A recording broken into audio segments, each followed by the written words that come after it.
to check out IndependentLeft.news. The Indie News Network. Indie Left News. Oh, hey, Indie Left. IndependentLeft.news. Great work. Indie Left News. IndependentLeft.news. Independent Left News. Shout out to Independent Left News. Shout out. Oh, what's up, Independent Left? Friend show. Thank you, IndependentLeft.news. INN, Indie, you're wonderful. I think Indie was onto something. Independent News Network, Indie News. Yeah. What's up, Indie, over on Rockfin? Independent News Network, also known as INN. Indie Left News. I don't know if I would have made it through that 3 weeks without Indie, honestly. No, I was just going to ask Indie. A huge thank you and shout out to Indie Left. No, you know what we're doing? We're world building, Indie. Indie Left News. You were doing the INN recruiting. Indie News. Independent Left News. Shout out to Independent Left News. Check out Independent Left News.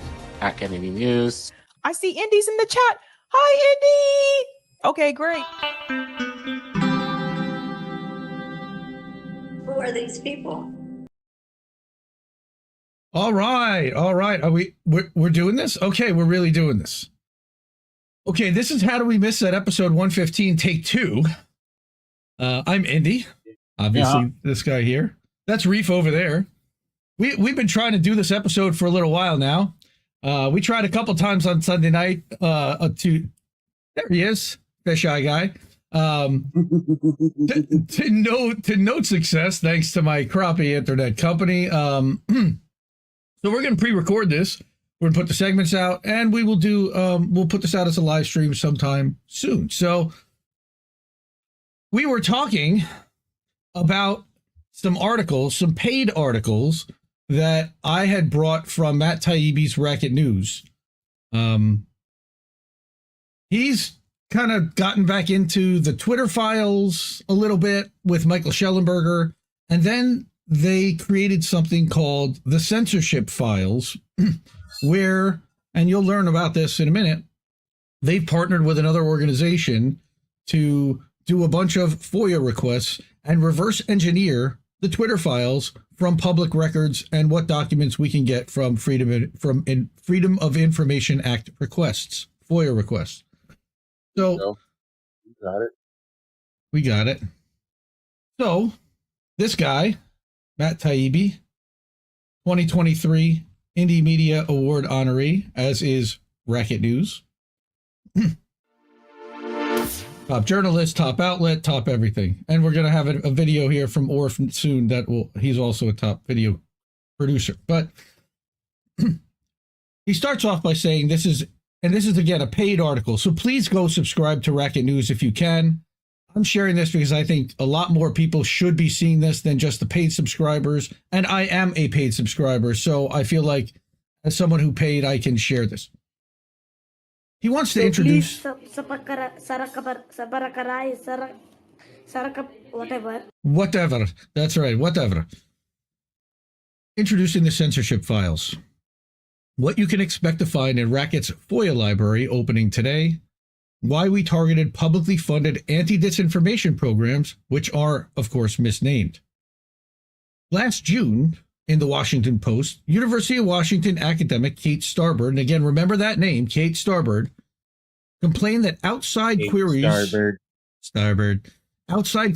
about work in the anti-disinformation field were taking a toll.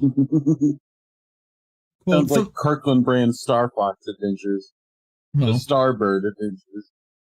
Quote, the political part is intimidating. To have people with a lot of power in this world making false claims and false accusations about our work. And that's what she said about her, quote, nestled between plaintive photo portraits. Right now, there's a lot of bad actors who are using freedom of information requests to harass academics working at public universities, added Alice Marwick of the University of North Carolina. And that wasn't something we saw until a few years ago. Well, there's a reason why. All right. Whoa. Oh, boy. I just did something. I switched scenes. Now I know what I did. So these are some of the key players that are involved. You know Katie Couric in the top left. Kate Starbird, who I just mentioned, is in the top right corner. Starbird. Clint Watts. Clint Watts, we're going to talk about him quite a bit. He's from your favorite agency, Hamilton 68. And then Nina Jankowicz, who famously is the singing censor, the crazy person that was going to be the disinformation czar for the Biden administration. So what's going on here? In the last year, newspapers, magazines, and even broadcast programs like 60 Minutes have been aggressively arguing that civic-minded anti-disinformation researchers are suffering under assault by outside investigators who misuse tools like congressional subpoenas and the Freedom of Information Act. Oh, God, I struggle with that.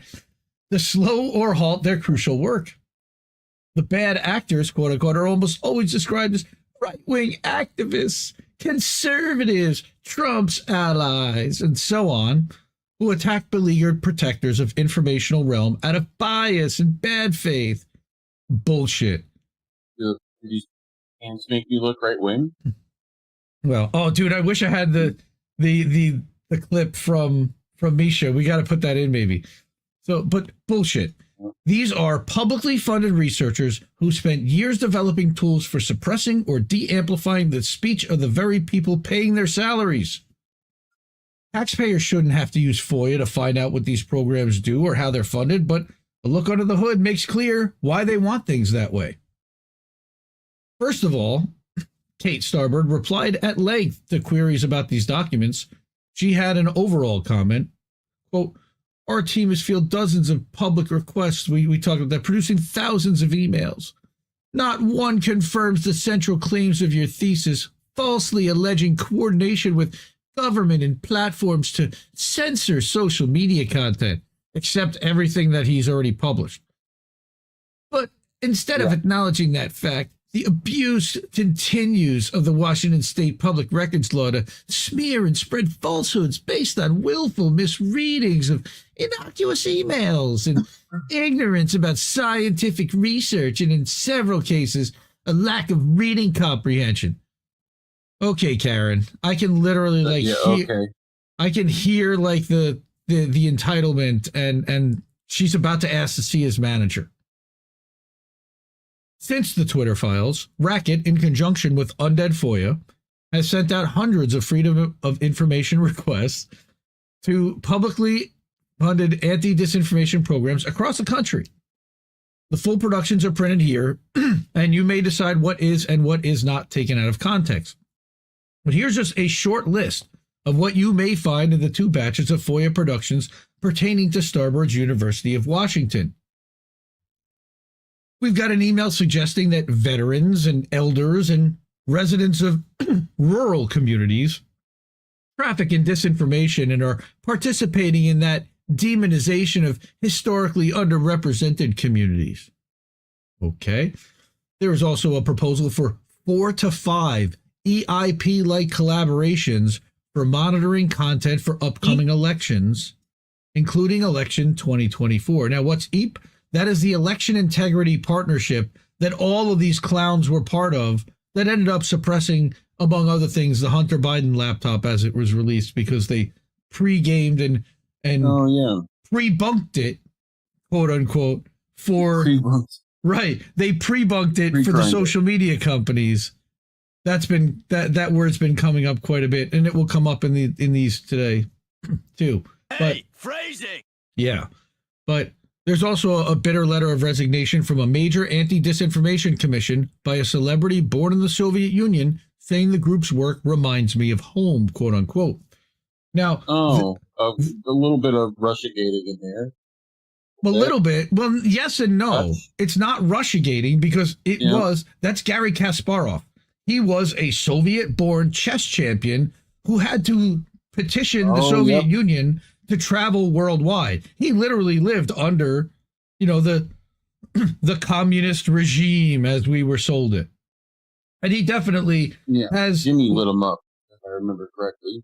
I seem to recall that, too. And I actually listened to that Garry Kasparov article today as I was in the shower, but that was really interesting. If you're a subscriber, that's also a paid article.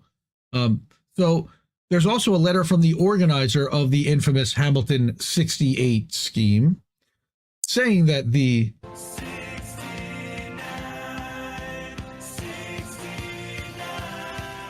new administration had asked him to bring together anti-disinformation experts for a tabletop session. These fuckers love their tabletop sessions with members of the National Security Council. I mean, they spend a lot on Warhammers, and they got to get their tabletop game, right? Well, they do get a free. They do get free lunch with it too. They don't have to buy lunch those days because I think lunch is provided.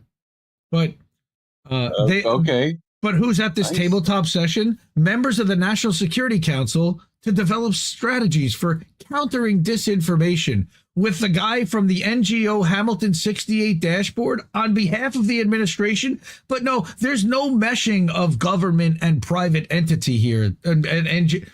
No. And then there's also a letter from Starboard saying, quote, "We don't have a lot of evidence about what works," adding that there is little to suggest that tactics like labeling, pre-bunking, there's that word again, media literacy training, or otherwise leveraging digital pathways can change minds. Listen to all of the fucking terminology. These people have their own language. You'll find her comment about the letter in an upcoming article. Yeah, all of that language is censorship, labeling, pre-bunking, media literacy training, leveraging digital. Why can I never pathways. remember that? The 1984 language. INCSOC. That's it. These are items from just 2 Racket FOIA productions. Requests were sent in hopes of better understanding where the money from federal agencies like GEC was being spent. We found some awards, like a $417,000 GEC grant to Arizona State University that the school has yet to explain, for example. But mostly documents show a broad intermingling of academia, platforms, and federal agencies to address the problem of inconvenient speech. There is no such academic discipline as disinformation studies, or worse, critical disinformation studies. There do not exist underwater basket weaving class. It's worse. There do not exist experts who've been trained to determine what is and is not a fact across a global set of all things, from epidemiology to voting machine mechanics to war in Ukraine or Gaza to J6 or Hunter Biden's laptop. Except for us. We covered every single one of those things, and we were on the right side of all of them, by the way, Matt. The idea that there can be such a discipline is absurd, and the central fraud of a gigantic new source of government waste, which is also part of the problem, and also part of their idea. These are not anti-disinformation programs, they're censorship technology programs and should be identified as such. What universities, federal agencies, and civil society groups are doing when claiming to research disinformation is developing methods for analysis, detection, and suppression of politically inconvenient content. The tell that this is their real purpose is that political orthodoxy can be managed by machine, but of course, truth in the philosophical sense, or even truth in the far lesser journalistic sense, cannot. Yeah, that's breaking that down a little bit. Okay. Yeah, how can political orthodoxy be managed by machine, but truth can't be? Like, it's inconsistent. He's saying a panel of the world's best journalists would struggle to quickly determine whether or not a vaccine is safe and effective, but an agency like the CDC can easily decide its official vaccine policy. Yeah, as long as they're not paid for by Pfizer. Citizens might look at issues from many angles and argue over causes and responses, but the Departments of State and Defense or the White House can come to unified responses quickly and even more easily identify speech they don't like. Because of the First Amendment, they can't clean out that content themselves, but federally funded middlemen organizations still can, at least for the moment, which is what's going on here. Federally subsidized programs judge speech not by accuracy, but by political impact. Even small truths might be judged to have large potential for harm. Truths, like Utes. Truths. Researchers in these documents are shown to be reluctant to allow even true stories about, say, hiccups or small incidents in the vaccination process that might be taken out of context. Safe and effective, folks. Remember, safe and effective. I told that joke. I told that Jimmy Dore joke to. I had a physical this week, and I told that Jimmy Dore joke to my doctor about how my heart swells with pride every time I think of it. He cracked up. He goes, "I'm going to use that from now on." I said, "Well, then you got to credit Jimmy Dore." This is the difference between truth and political truth. The former is elusive, and there should never be a government department charged with its determination. Otherwise, we're heading towards INGSOC. You will read an insider's assessment that doing so sounds like a Soviet concept. We're not going to read that tonight. It is, and that's how people should understand these documents. Censorship files. So part one was next. I skipped part one because I think that there's more important stuff. I'm going to stop right here real quick. And I'm going to ask you all to help out INN. There has been and is a QR code up there. That is to support our friend Jett. Oh, look at that. It's still showing 50%. Wait, we need to fix that because we had something happen. Refresh it. I sure do. Let's go give that a refresh right now because people need to see where are the Ko-fi stream alerts, INN. No, that's not it. Ko-fi goal overlay, INN. Browser to refresh. Oh no, we are at 50%. I'm sorry. Because I reset it and I raised it up to $2,000. But last night on INN News, we got to $1,000, which was our first goal to get Jesse a new computer. We reached it and we love everybody and we appreciate everybody helping us get there. The people that are on this list are some of the people that helped do that. Oh, actually, everyone that contributed to that is on this list. There are others that have donated to the channel as well, and we wanted to thank and acknowledge them. If you do want to donate or to support us, we have the QR code up there, and that's to go to Ko-fi, which then goes to PayPal.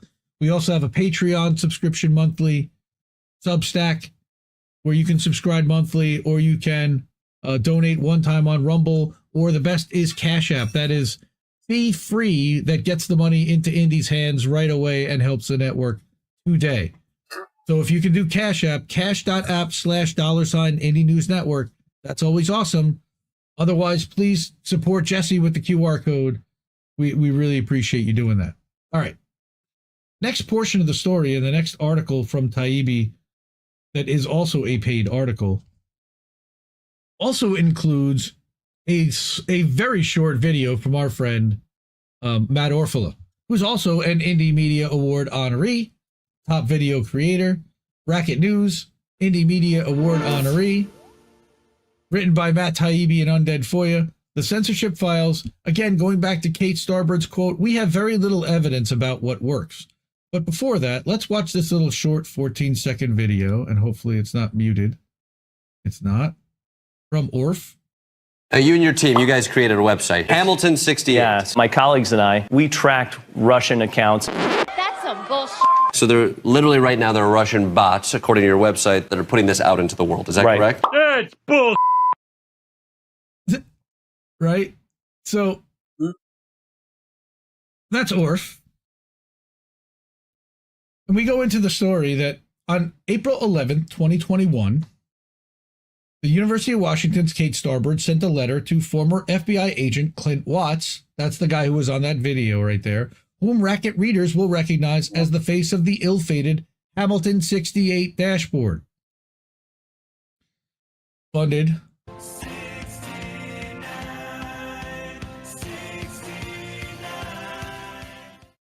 Funded by the Alliance for Security and Democracy, whose board contains former heads and deputy heads of agencies like CIA, NSA, DHS. Nothing to worry about there. Hamilton 68 spawned hundreds of incorrect stories about alleged Russian bot activity.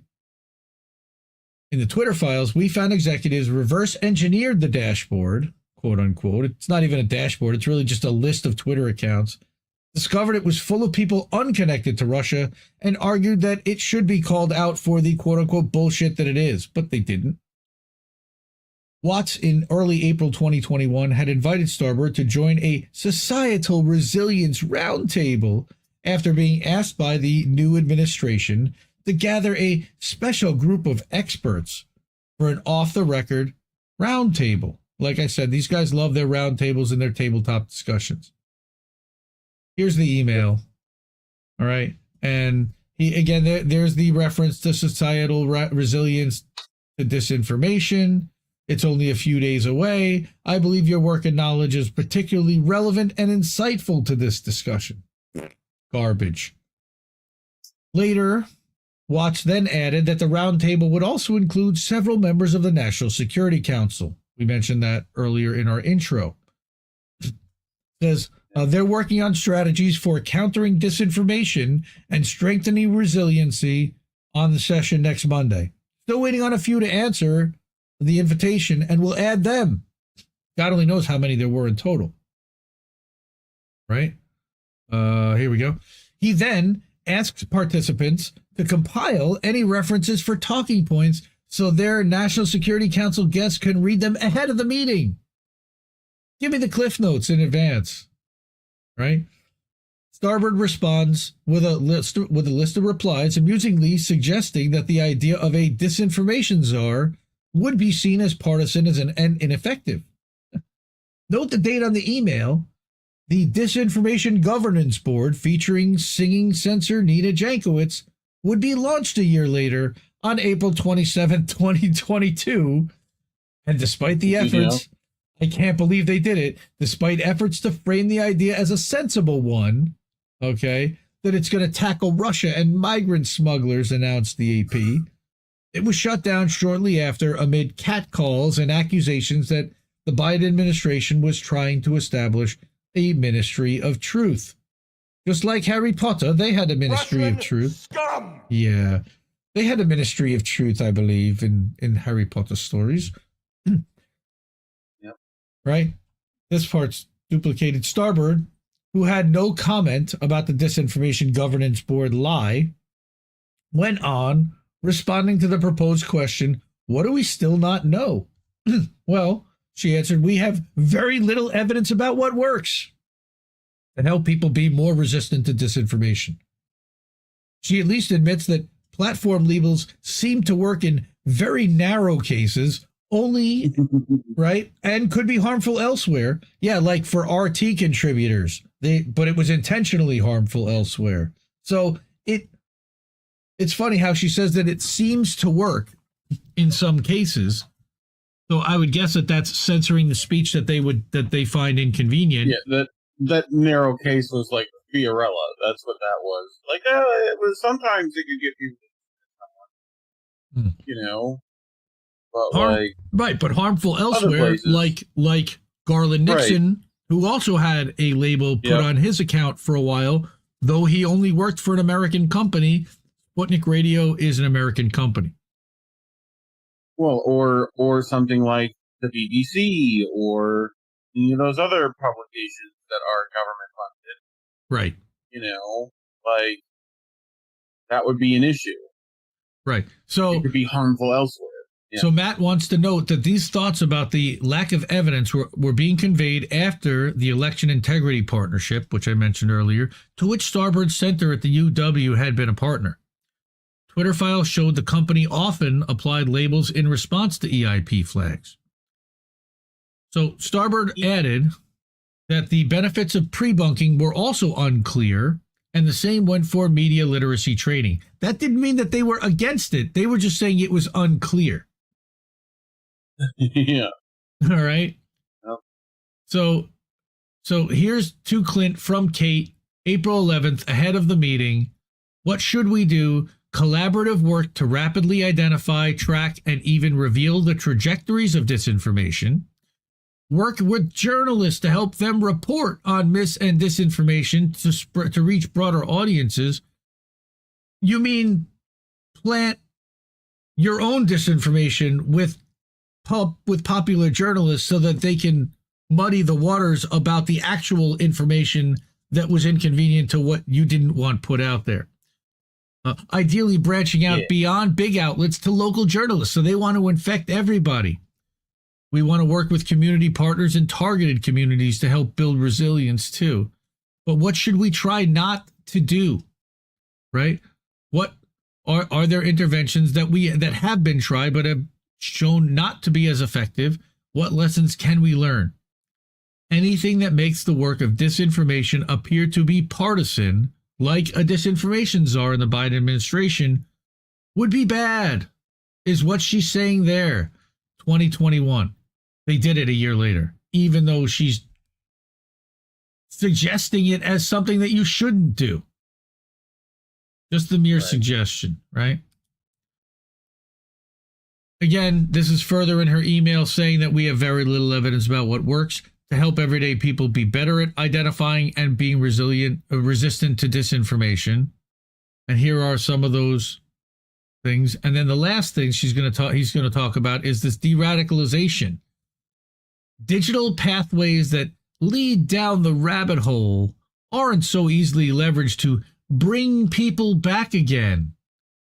You mean to unknow what they then find out because they went down said rabbit hole and found out a bunch of shit about what our government was doing and can't now unknow it? Yeah, like straight up fucking Clockwork Orange shit. Aha. Okay. Yeah, that sounds perfectly normal. Starboard ultimately concluded. Some eyelids open. As he says, Starboard ultimately concluded the digital pathways that lead down the rabbit hole aren't so easily leveraged to bring people back again. As I just said, it may appear that she's saying that it doesn't seem like any of the things people like me do actually work, but that's not the case, she says now.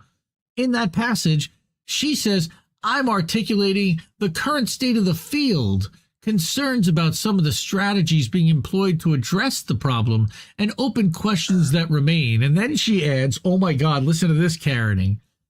Contrary to what's suggested in your assertion, open questions with a challenging problem space don't condemn the anti-disinformation project. They are part of scientific inquiry and suggest more reason to engage in research, not less. So, what? This woman's giving me a headache. How she gets involved in all this? Well, she's saying the line that everybody wants her to say and wants to hear. So she continues to get elevated and promoted and amplified, even though it's completely wrong, or it's bunk science, as she's even admitting. She added that, quote, since the date of the email, scientists have made progress on identifying what researchers call interventions that can reduce the spread of harmful false claims, including, I love this, accuracy nudges, whatever that means, media literacy training, lateral reading instruction, and more. Again, their own entire language to describe how they want to censor everybody else's speech. So they've made progress since then. Watts, of course, declined to comment because what's he going to say? Starboard, complaining of cherry-picked emails, apologized on the email chain to Watts for causing him trouble. He didn't. Our FOIA request contained his name, which was why we got this correspondence. I noted that Watts, via Hamilton 68, was himself responsible for many incorrect news stories. The Washington Post alone issued 8 corrections resulting from analysis from the Hamilton 68 dashboard. And then asked Starboard why this brand of disinformation, right, which reaches papers like the Post, the Washington Post, and the New York Times, isn't more concerning than sites she focuses on, like Gateway Pundit and Occupy Democrats. She focuses on the more partisan side. So we know that basically she's a shit lib.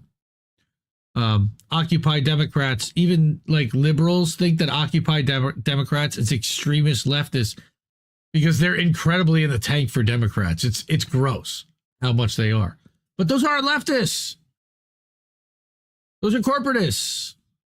Those are apologists. All right. Gateway Pundit, I mean, not a left-wing site for sure by any means. Again, we know from other correspondents that Starboard pays attention to episodes like Hamilton 68, whose dashboard was designed by New Knowledge CEO Jonathan Morgan in conjunction with GEC contractor J.M. Berger. This matters. Why? Because back in 2018, just after New Knowledge was caught in a crazy scheme to create, ready for this, fake Russian Twitter accounts and have them follow Alabama Senate candidate Roy Moore, they hired these guys again. Like, Starboard then wrote future Graphica chief Ben Nimmo, and Graphica is another one of these Hamilton 68 style NGO, but government entwined agencies. And Ben Nimmo used to be the chief of information or some kind of a high up spot at Meta, Facebook. Ben. All right. One topic, again, considering yesterday's news about New Knowledge and the Alabama project, is to discuss ethics and boundaries between research, perhaps different kinds of research, and different kinds of action in this space. Just an idea. And here's where she's suggesting getting aggressive. I don't understand why they blocked out Ben Nimmo's Facebook email address, because that's probably either at Meta or at Facebook.com. Really weird. I'm guessing that there were other people also named and included in CC that he decided to redact. The research director at New Knowledge, by the way, during the period of both the Alabama and Hamilton 68 episodes, was one Renee DiResta. We've talked about Renee DiResta before. Nimmo's Graphica and Starboard's Center for an Informed Public would both go on to team up with DiResta in the 2020 Election Integrity Partnership. Apparently, that discussion of boundaries of ethics involving offensive information operations didn't judge the latter too harshly. I am not a fan of Renee DiResta. Let's just start off by saying that right now. Here's the proof showing that the Stanford Internet Observatory, Graphica, the FR Lab, and the University of Washington's Center for an Informed Public were partnered together on this. Kate's response was indignant. Of course it was. Saying that this exchange took place before I knew Renee, but Renee is a brilliant researcher. In 4 years of collaborating, I've never seen her do anything that can be classified as unethical. Obviously, you weren't looking too close. No. But for the full set of UW emails, please visit the FOIA library, which is in the post, which you have to be a paid subscriber to be able to access. So please subscribe and support Matt and Racket News. Why is my thing jumping around on me? I don't know. But while you're supporting Racket News, you can also drop a support over on INN. Just switch over here so we're not just doing this on one screen. Hey, hi, everybody. Oh, goodness. Reef's face is covered with that QR code. That's not cool. Let's fix that. All right. Now we're good. Yeah, it's censorship. What a country. What a topic. Like, and this is all happening, again, with our money. And they're worried about misinformation. You know, the call's coming from inside the house, guys. It's coming from the government. It's coming from the intelligence agencies that are funding the misinformation apparatus that masks what the intelligence agencies are doing. And it's being done and funded by cutouts like In-Q-Tel. And we're going to talk about In-Q-Tel in a couple of minutes. All right. There is one more Censorship Files article. And it also involves the EIP, where they said that they will not be intimidated from continuing their mission in 2024. And this is, again, a Matt Taibbi article, paid, Racket News. This was at Stanford University. So support independent media by all means. Support Racket. Support INN. We're user-funded. Now, Matt says, first, this is not the story I referenced about plans for souped-up AI-themed versions of the Stanford-run DHS and DOS partnered election integrity partnership heading into the 24 election. That's still to come, and part of a separate series in collaboration with Public. The following documents do, however, show that participants in the election integrity partnership plan to continue and expand their program into 2024 and beyond. Wait, what? Yeah. In this note from September 2022, former Facebook executive and Stanford Internet Observatory head Alex Stamos writes a note of encouragement to the other core members of the EIP. Despite some recent attention from right-wing media, he's literally talking about Taibbi, the EIP will not be intimidated from continuing our mission in 2022 and 2024. What does he mean? Again, this is from public records, from Kate Starbird's email, because it's an EDU that at a government-funded research thing. Same thing with Stanford Internet Observatory. Right. Earlier that same year, EIP participants received a note from Maria Bianchi Buck of the Pew-funded Election Trust Initiative asking about plans for the upcoming year. Would EIP be up and running again? How much was it receiving from the Newmark Foundation and the National Science Foundation? And are you still pursuing funding from the DHS and other federal sources? Regarding the latter, were there reasons such that that funding might be undesirable? That's a weird kind of email from a election trust initiative person. I guess she's just kind of trying to follow up and see how much company she's going to have in the disinformation space for the upcoming elections. But Starbird, who sat on a DHS advisory committee, replied that, quote, outside of the National Science Foundation, which is a primary funding agency for research in my field of human-computer interaction and has funded my research since I was a University of Colorado grad student, my team has not applied for federal funding for our rapid response work. I made it clear to my collaborators and potential funders that my UW team would not request nor accept funding from DHS or other federal agencies that do this work, or to do this work. Now, she says that, but her agency, but they'll certainly accept it from a third party that's paid off by them. The DHS had a significant role in the election integrity partnership that UW worked on as a core partner. Twitter files describe executives saying, quote, DHS want to establish a centralized portal for reporting disinformation, unquote, while the White House Weaponization Committee found an email from an Atlantic Council participant noting, oh my goodness, we just set up an election integrity partnership at the behest of DHS/CISA. That's bad. One of the main EIP partners, the Center for Internet Security, was also significantly funded by the DHS. So again, she's saying here, we would not request or accept funding from DHS, but they're getting stuff from CISA, or from CIS, not CISA, but CIS, which is funded by the DHS. Starbird, meanwhile, wrote to DiResta at Stanford, Renee DiResta, who we don't like, and her UW team about submitting a proposal to the National Science Foundation about hoping to implement and evaluate, like we saw earlier, 4 to 5 additional EIP-like collaborations for Election 22, Election 24, and other emergent crisis/breaking events, like the next pandemic, quote-unquote, that they keep predicting. Safe and effective, safe and effective. My heart swells with pride.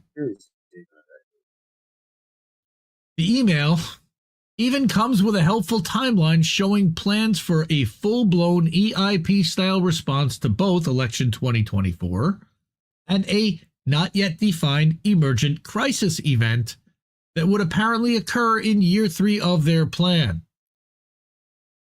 That would be in last year into this year. So first half of last year, the last half of last year, first half of this year, potentially. Have we had an emergent crisis event? Well, we've had several, but I don't know if there are any that necessarily would warrant a full-blown election integrity partnership style response and, agency to be set up and study and everything else. But she says that her project was designed to produce innovative methods and evaluate collaborative frameworks for rapid response to harmful falsehoods around elections and crisis events. The work is ongoing. We've applied our frameworks to surfacing and helping to resolve rumors around the 2022 U.S. election. What do you mean? Limited to rumors about election processes and results, and to responding to rumors about a small number of crisis events. I don't like what they're talking about when it comes to this crisis events stuff, because that's like, as news breaks, something like Rafah massacre, like the Flower massacre is unfolding, they're talking about controlling the narrative. That's a crisis event as far as they're concerned. These communications are important because they show that key participants in the largest 2020 election content monitoring program, like Starboard, who told 60 Minutes that more information is spread by people that were supporters of Donald Trump or conservatives, at least at one time planned to rerun similar programs in 2022 and 2024. And again, for her full set of UW emails, please visit the FOIA library linked in the paid post. So Kate Starboard is not a friend of, I don't know who, of people who are online that are trying to question the election integrity process, potentially. I mean, how do you feel about all this, man? Seems par for the course, honestly. We talked about Hamilton 69 a ton. Talked about, Jankowicz and all this stuff. I mean, I'm not surprised. All of it's connected to, think tanks that decided this might not be a good idea, but it's what our profit voters want. So, yeah. But, yeah. What are the overlords? And it's really what the national security overlords, I think, more even than the profit people want, because that really drives and controls all of it. You see this slide up here? These are our supporters. We really appreciate all of them. If you are able, really appreciate you dropping us a couple of bucks. Also, again, support Racket News. These are paid subscriber articles. And guess what? We pay for that subscription from the money that you support us with as well. So, Patreon, Substack, Rumble, Cash App, best way to do it. And of course, down in the corner, you've got that QR code that can go to Ko-fi, and that will help fund Jesse Jett's new PC. We've reached our first $1,000 goal. Really appreciate everybody stepping up to help us do that. All right. We know this guy too. McLeod. I forgot that I brought this article. Oh, and this is a whopper too. Holy crap. All right. Why do you gotta talk in burger terms all the time? What do you mean? Because burgers are life. Now, this article was earlier in May, but it slipped through most people's radar, I'm sure. From Proper Not to New Lines, How Washington is Weaponizing Media. So I thought this fit along with the Election Integrity Partnership, as well as with the CIA stuff that we're about to cover, but specifically here, what Alan does. Go ahead. I've had it on the chopping block a few times, so kind of knew that it was too long. It's a little too long, but it's not too long for the show, and we're going to cover it because I haven't done an Alan story in a while. Alan McLeod is an outstanding journalist. He is an Indie Media Award honoree, of course, as is Mint Press News, the outlet that he works and publishes for in this case. He's published for others, but Mint Press is great. Support Mint Press. Support independent media. We do all the time. All right, so what's going on with New Lines? New Lines Magazines purports to be an independent media organization. Now, you and I have been talking about this for a while, the quote-unquote corporate-funded independent media space. Yet it constantly attacks genuine alternative media who stray from Washington's official foreign policy line, all while employing many spooks, spies, and other figures at the heart of the national security state. Wow, it sounds like another version of Bellingcat. Sounds like another version of Bellingcat, honestly, in a way. But it's a magazine. Yep. Worse still, its parent organization, the New Lines Institute, has recently admitted to being directly funded by the U.S. government. Mint Press News takes a closer look at this shady organization acting as Washington's attack dog. And this is why I brought it, because again, the U.S. government funding this, and these are the people that are starting to now try to get involved in policing election integrity, or, you know, what is misinformation with regard to elections. If you read the Wikipedia entries for many alternative media outlets, they're written off as fringe conspiracy websites pushing debunked foreign propaganda. Mint Press News, for example, is described as a far-left news website which publishes disinformation and anti-Semitic conspiracy theories. Antiseptic. The Gray Zone is similarly smeared as a fringe blog known for its misleading reporting, and sympathetic coverage of authoritarian regimes such as Syria, Venezuela, and China. Oh, good timing there. The evidence for these evidence light smears comes primarily from the U.S. foreign policy journal New Lines magazine, a product of the New Lines Institute. New Lines is a very new organization that was established only in 2020. Despite this, it has already become a key player in setting U.S. agendas worldwide, boasting a staff of more than 50 and working with over 150 contributors. Headquartered on the prestigious Massachusetts Avenue Northwest, where there's some of the most expensive real estate in the world, it sits between foreign embassies and many of America's most prestigious think tanks, a stone's throw, both metaphorically and physically, from the White House. That's a little weird. How does an agency like that, an independent agency, get that kind of funding? New Lines describes its goal as seeking to shape U.S. foreign policy based on a deep understanding of regional geopolitics and value systems. It began by focusing solely on the Middle East, but quickly expanded to cover Ukraine, China, Venezuela, and other political hotspots that most concern hawks in Washington. I'm guessing Mexico would be in there somewhere too. It certainly shapes public debate, and its research and experts are regularly quoted in influential outlets like the New York Fuck You Times, the Washington Suck My Dick Post, and fake news CNN. By the way, those were out of Will Ferrell did a whole bit where he was George H.W. Bush, and that's what George W. Bush, and he referred to those two outlets as that. I didn't just make that up out of whole cloth. But so who's in this New Lines Institute? Well, according to Allen, it's a rogues gallery of U.S. officials. Of course. New Lines presents itself as an independent organization, claiming that it is one of the few think tanks in Washington with no foreign or local agendas. Yet its higher ranks are packed with former state officials. This sounds almost like the Hudson Institute reinvented. Yep. Chief amongst them is New Lines Institute and founder and president Ahmed Alwani. Alwani served on the advisory board of the U.S. military's Africa Command and influenced Washington's Middle East positions.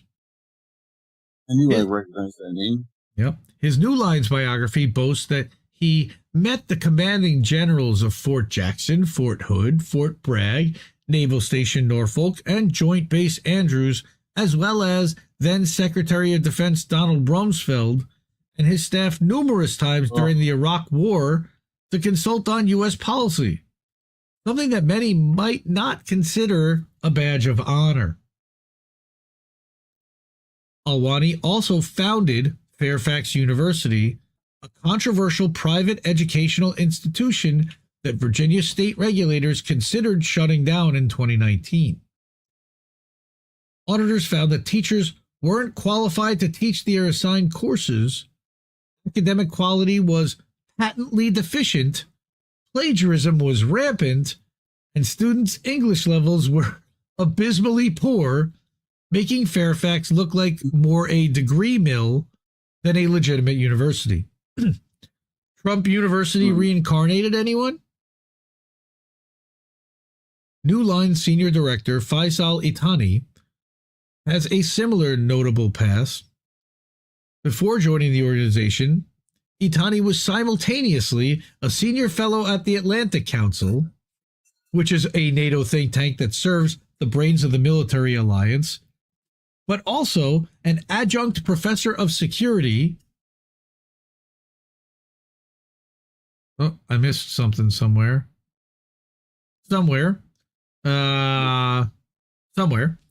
Other key New Line staff members with similar pasts include Tashi Kogyal, who served in the Obama administration at the Department of Justice, and as a special assistant to the administrator of USAID, an organization that has overseen a host of foreign regime change operations. They seem to like the color revolutions themselves. Then you've got Kamran Bokhari. He's formerly the Central Asia Studies course coordinator at the State Department's Foreign Service Institute. You've got Tanya Domi, who's a 15-year U.S. Army veteran who also served at the State Department as a spokesperson and counsel for multiple American ambassadors to Bosnia and Herzegovina. Jeez, this roster is insane. Tommy Palacios, currently employed by the U.S. Military Academy as a counterterrorism research fellow. And then you've got Michael Weiss, a non-resident senior research fellow at, again, NATO's Atlantic Council. But none of these people has any foreign policy agenda whatsoever, right? Nope. When it comes to attacking alternative media, Weiss in particular has a notable past. In late 2016, an anonymous organization called Prop or Not published a list of some 200 websites that it classified as routine peddlers of Russian disinformation. I would guess that many of those are Russian scum. Many of those, by the way, are Indie Media Award honorees. Many leading alternative media outlets were smeared on that list, including Mid Press News, WikiLeaks, Truth Out, Truth Dig, which doesn't exist anymore, Naked Capitalism, and antiwar.com. So yes, you've got three right there named, plus the, of course, WikiLeaks. Never had to retract the story. The charges were false, but the effect was staggering. The Prop or Not list went viral, posted by mainstream outlets such as the Washington Post, which insinuated that a massive Kremlin-controlled propaganda network was responsible for Donald Trump's electoral victory. We're still hearing Russiagate. Google, Facebook, and other prominent social media platforms subsequently changed their algorithms to punish the outlets on the list and promote authoritative content like the Washington Post or Fox News. Mint Press News lost more than 90% of its Google search traffic almost overnight, never to return. It was later revealed that Prop or Not was likely Weiss's brainchild, meaning that the hysteria over foreign government interference in our media was probably a domestic government-funded operation. This is not the other Weiss that called people Assad code or whatever. Right? Not Barry Weiss, no. The same one. No, this is Michael Weiss. Sure. And this is also not the Philip Weiss from Mondo Weiss, obviously. I'll bet Mondo Weiss was probably on that list also. There's a relation. A number of other key New Line staff also previously worked at Stratfor, which is an organization often referred to as the Shadow CIA, a private group carrying out intelligence gathering on behalf of the U.S. government. Now, Perhaps the most notable New Lines Institute employee, however, is non-resident fellow Elizabeth Zerkov. Zerkov is a Russian-born Israeli who, before joining New Lines, worked at a number of hawkish think tanks, including the Atlantic Council and Freedom House. She grew up in Israel and served for many years in the Israeli military intelligence, including during Israel's 2006 invasion of Lebanon. She also worked directly for former Israeli Minister of Interior and Deputy Prime Minister Natan Sharansky. In 2015, she published a photo of her at the Pentagon claiming she was on a special mission accompanied by the State Department. So there's definitely a close partnership there. Zerkov was an obscure figure who only came to international attention in 2023 when she was arrested in Baghdad carrying out what authorities described as a spying mission. The news media made worldwide headlines, with many official figures in the West leaping to her defense, describing the charges as ridiculous. That's ridiculous. And a man in my position cannot be afforded to be made to look ridiculous. That's for The Godfather. It transpired that she had concealed her identity, entering Iraq on a Russian passport, and then presented herself as a Russian researcher and a supporter of Shia cleric Muqtada al-Sadr, when she obviously was not. A 2022 video interview shows Zerkov in Baghdad dressed in a khimar, a modest black dress and head covering. Quote, "It's clear that Muqtada al-Sadr is a patriotic figure who rejects intervention from any country, whether in the West or the East. In my opinion, this should be the position of every Iraqi political leader," she says, adding that the U.S. is an oppressor nation. She's playing a very, very dangerous role. This is a blatant deception, given that she is a former Israeli intelligence officer who has worked for NATO's think tank. In fact, Zerkov has long taken hostile anti-Shia positions, supported Sunni militias in Syria, and championed U.S. military intervention in the region. Yeah, somebody you would totally want to be in line with, right? For years, she was one of the most outspoken Syria regime change hawks online, downplaying the U.S.-backed moderate rebels' connections to al-Qaeda, and even promoting the Gay Girl in Damascus blog, an online personality purporting to be a Syrian opposition organizer that was later unmasked as a pro-regime change hoax run by an American student at the University of Edinburgh in Scotland. Wow. We covered a bit of this in another story from Interest that Kit Clarenberg put out about Palestinian refugees and how they're used and funneled into these organizations put up by think tanks and British intelligence. So, more of the same, sounds like. Zerkov initially claimed that she was in Iraq to conduct academic research for Princeton University. Here's the problem. This was also the position taken by the Israeli government, whose laws prohibit its citizens from even traveling to Iraq without special dispensation. Well, she's an academic who visited Iraq on her Russian passport, her own initiative, pursuant to work on her doctorate and academic research on behalf of Princeton University in the U.S., stated the office of Prime Minister Benjamin Netanyahu. She literally has Bibi speaking out for her, but of course, ready for this one? Princeton, however, categorically denied that it had allowed her to go to Iraq on university business. Okay. So wait a minute.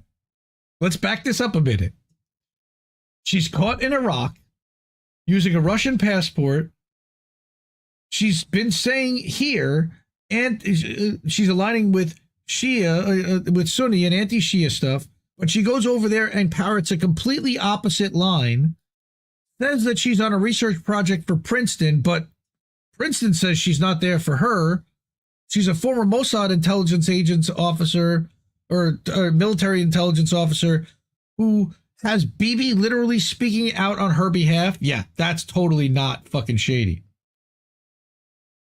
Yeah. As Alan says, thus very little of her story. What's that? These groups do stuff like these groups do stuff like build fucking coffee shops and like funnel young people into, school organizations and stuff like that. So, we've heard first-hand accounts of that in our space as well, where that's how they're recruiting these people. Yep. Thus, very little about her story makes any sense, of course, leading many to conclude that Iraqi authorities were correct in their assessment of Surkov. Adding weight to their story is the complete radio silence from New Lines since her arrest and imprisonment. In more than 1 year, neither the New Lines Institute nor its magazine has released so much as a sentence addressing the detention of one of the Institute's more senior staff members. Okay, that's weird. In a video released in November, Surkov stated that she was actually in Iraq on behalf of the CIA and Israeli intelligence outfit Mossad. Her goals were to foment intra-Shia division and strife to organize and support anti-corruption protests. So wait, she was trying to basically push color revolution. Huh, I didn't think the CIA did that. She also said that they she do that everywhere. Oh, right, Name right. them after flowers and all sorts of stuff. She also said that she traveled to Syria to build ties between Israel and the Sunni Syrian opposition forces. Given that she had been detained for over half a year by this point, it's not clear if she was coerced into confessing. That's possible. Look, she could have been tortured into giving that confession. Now, studying their output, it is clear that New Lines has two principal targets: nations that the U.S. has deemed enemy states, and alternative media outlets that question the narratives that New Lines and the U.S. government are trying to establish. Ding, ding, ding, ding, ding, that's us here too. Indeed, New Lines has spent years investigating alternative media, promoting a narrative that opposition to U.S. foreign policy equals being in the pay of enemy foreign countries. A 2022 article titled, quote, "How the Pro-Putin West is Coping with Russian Defeat in Ukraine," unquote, presented journalists such as Max Blumenthal and Michael Tracy, as well as renowned academic Professor Noam Chomsky as Kremlin advisors, and claimed that Ukraine's lightning counteroffensive and the rapid territorial advances had left Russia defeated. News of this defeat will no doubt surprise many reading in 2024. But this sort of disinformation about disinformation has become a common method of attacking and smearing anti-war voices. Another article describes what it calls an echo chamber of Syria conspiracy theorists. It mentions Mint Press and a host of the other alternative media outlets, including Indie Media Award honoree Consortium News, Project Censored, Free Speech TV, Media Roots, the now defunct but also Indie Media Award-winning Shadowproof, Indie Media Award-winning Gray Zone, Indie Media Award-winning Truth Out, Indie Media Award-winning Common Dreams, and of course Indie Media Award-winning Antiwar.com. New Lines again attacked Mint Press News for our coverage of Latin America, claiming that we backed leftist dictatorships by looking the other way as they crushed protests. The report appeared particularly annoyed that we did not support the 2021 Cuban protests, a movement that it lionized as an anti-racist uprising led by the local hip-hop community. Mint Press showed that the Cuban demonstrations were led by artists funded, trained, and supported by the National Endowment for Democracy and U.S. Aid, which are part of the same network that funds New Lines and are directly tied to the CIA and to Homeland Security. We know this. Well, I've been in the office and I've not seen any. Oh, right. That's right. The Gray Zone had that conversation with the woman from the USAID who denied anything and played stupid. Groups like the DSA and the Center for Economic and Policy Research, as well as journalist Ben Norton and author and public intellectual Vijay Prashad, were also singled out for their support for anti-imperial governments in Latin America. Lucy from Blue Moon Red Wine would have a whole different issue with Ben Norton. We have plenty of issues with DSA. We think that actually they are aligned with the Democratic Party way too much because Democrats don't represent anything having to do with socialism. And trying to thread that needle is a joke. All right. State-funded media. Considering its output, its constant support for U.S. policy and attacks on both domestic and international opponents of Washington, speculation was rife that the U.S. government was secretly funding New Lines. But the Institute had always denied this, presenting itself as a neutral, agenda-free organization. Sure. That was at least until late last year when it announced that it had reached a cooperative agreement with the Modern War Institute at the U.S. Military Academy at West Point to jointly develop actionable recommendations for U.S. global leadership to address pressing global security challenges. That certainly does not sound like unbiased. In other words, to plan out American military strategy. The New Lines Institute also noted that they would now serve as an intellectual resource for solving military problems. As if they hadn't been doing this the whole time. Now they just went public about it. Days later, New Lines' About Us section was updated, removing all reference to being funded by the Fairfax Foundation and inserting a clause admitting U.S. government financial support, strongly suggesting that the military is now bankrolling it. It now reads, emphasis added, funding for the New Lines Institute is provided by the Washington Institute for Education and Research, a 501c3 nonprofit organization registered in Washington, D.C.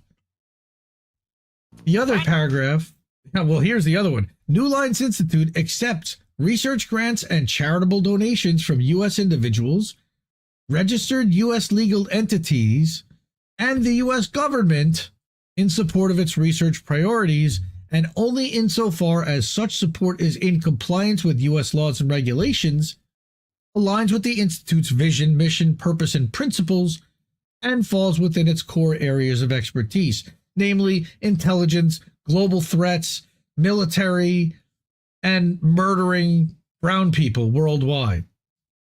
Yeah. The news did not come as a shock to those paying close attention. It will come as a surprise to no one that New Lines is funded by the U.S. government, wrote investigative journalist Matt Kennard, also Indie Media Award honoree from Declassified UK, on Twitter.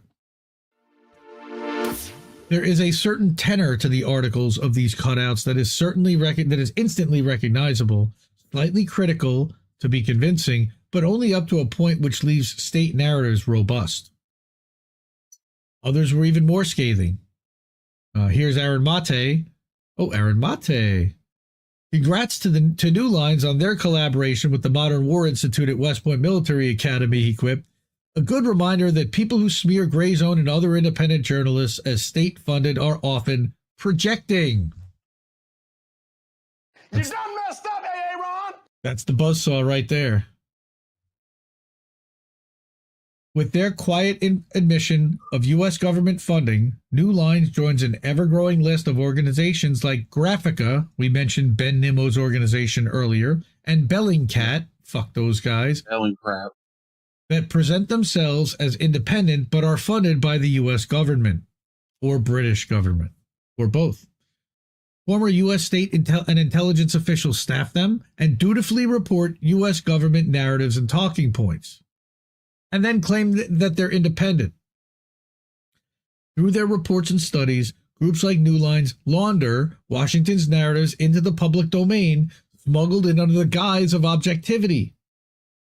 Worse still, New Lines has been at the forefront of attacking and demonizing the few dissenting voices left in American society, like us, but nobody knows about us yet. Watch out, motherfuckers. Their reports being used to further marginalize alternative media, the only place where serious domestic critique of U.S. foreign policy can occur. It is therefore doubly crucial that organizations like New Lines are understood for precisely what they are, the State Department's attack dogs. Alan is outstanding, and he always brings receipts. He brings backgrounds. Gotta love him. If you appreciate the stories we select, if you like shows like this and want to support independent networks that are user-funded, there are several ways to do that here at INN. You've got that QR code down there. That will go toward the Jesse Jett Computer Fund. We've got a Patreon for monthly subscriptions, as well as Substack, where we publish our weekly update. There will be one going out on Friday.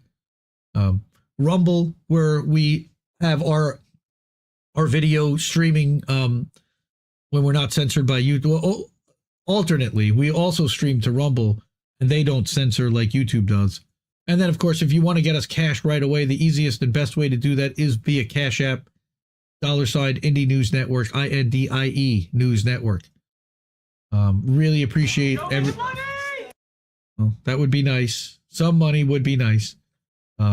We are totally user funded. Money, please. If you are unable, don't feel bad. Please enjoy the stream. Share the content. We are heavily suppressed across all social media. Basically, anybody I share it with, I DM it to will share it, and it doesn't go any further than that. It's incredibly frustrating. So we've got a couple of other, and now we get into the Twitter files again. And this is how they're kind of looking at the documents that came in from Elon Musk initially, but they've been basically sitting on them for a while they focused on other stuff. And we have another video here that's 1 minute. Let's take. All right. I guess they found a mistake. We missed something in the Twitter files. In July of 2020, 130 major accounts were hacked at Twitter, including ones belonging to Barack Obama, Joe Biden, and Elon Musk. To fix the problem, Twitter hired a famed ex-hacker turned cybersecurity expert named Peter Mudge Zatko, who in 1998 was part of a group that famously told the Senate that the internet could be conquered by hackers in 30 minutes. Zatko quickly hired a firm called Alethea to do sweeping audits. The contract for one included the name of singing censor Nina Jankowicz. The documents contained alarming proposals for new content suppression schemes.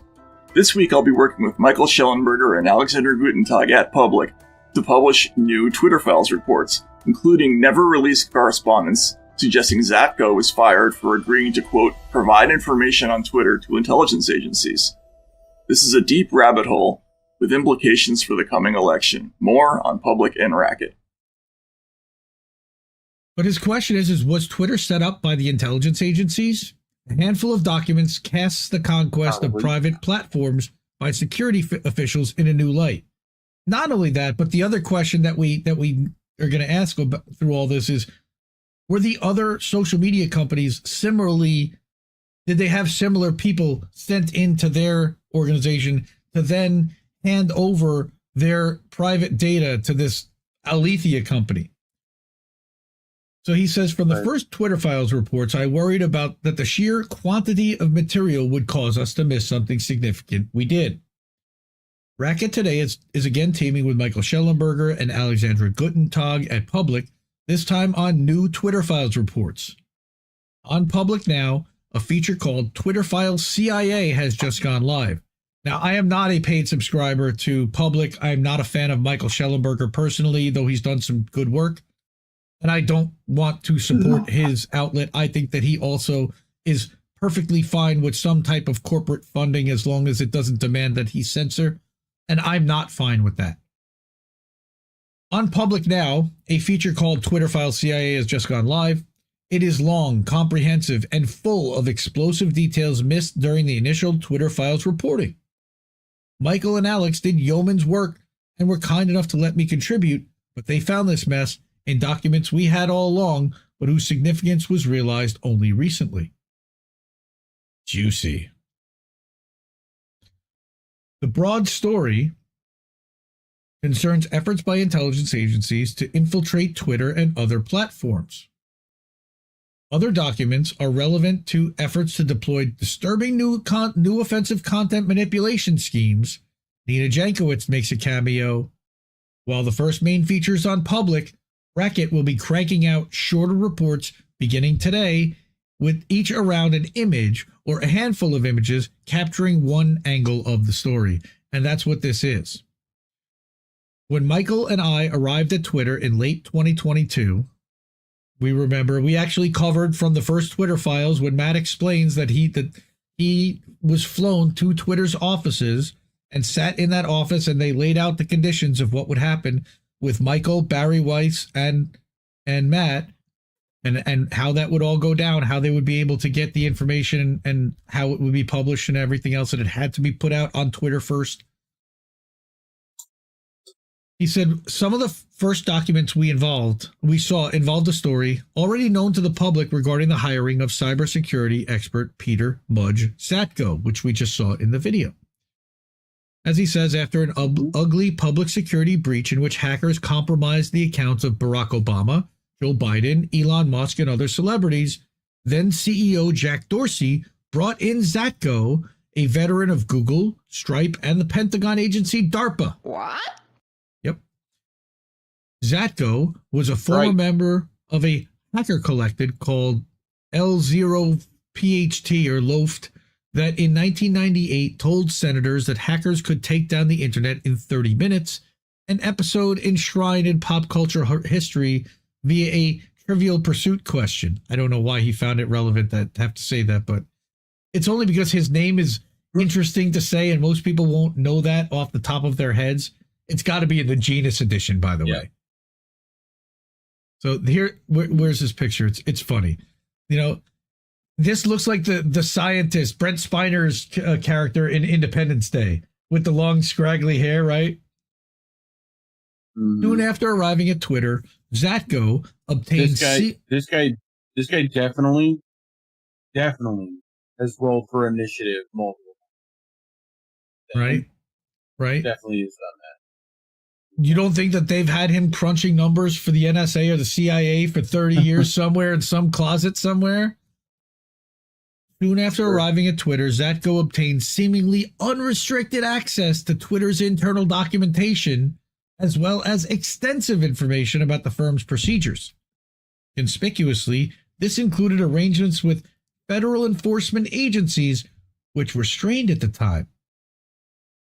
Unbeknownst to outsiders, Twitter at the time had shut its doors, at least somewhat, to the intelligence community.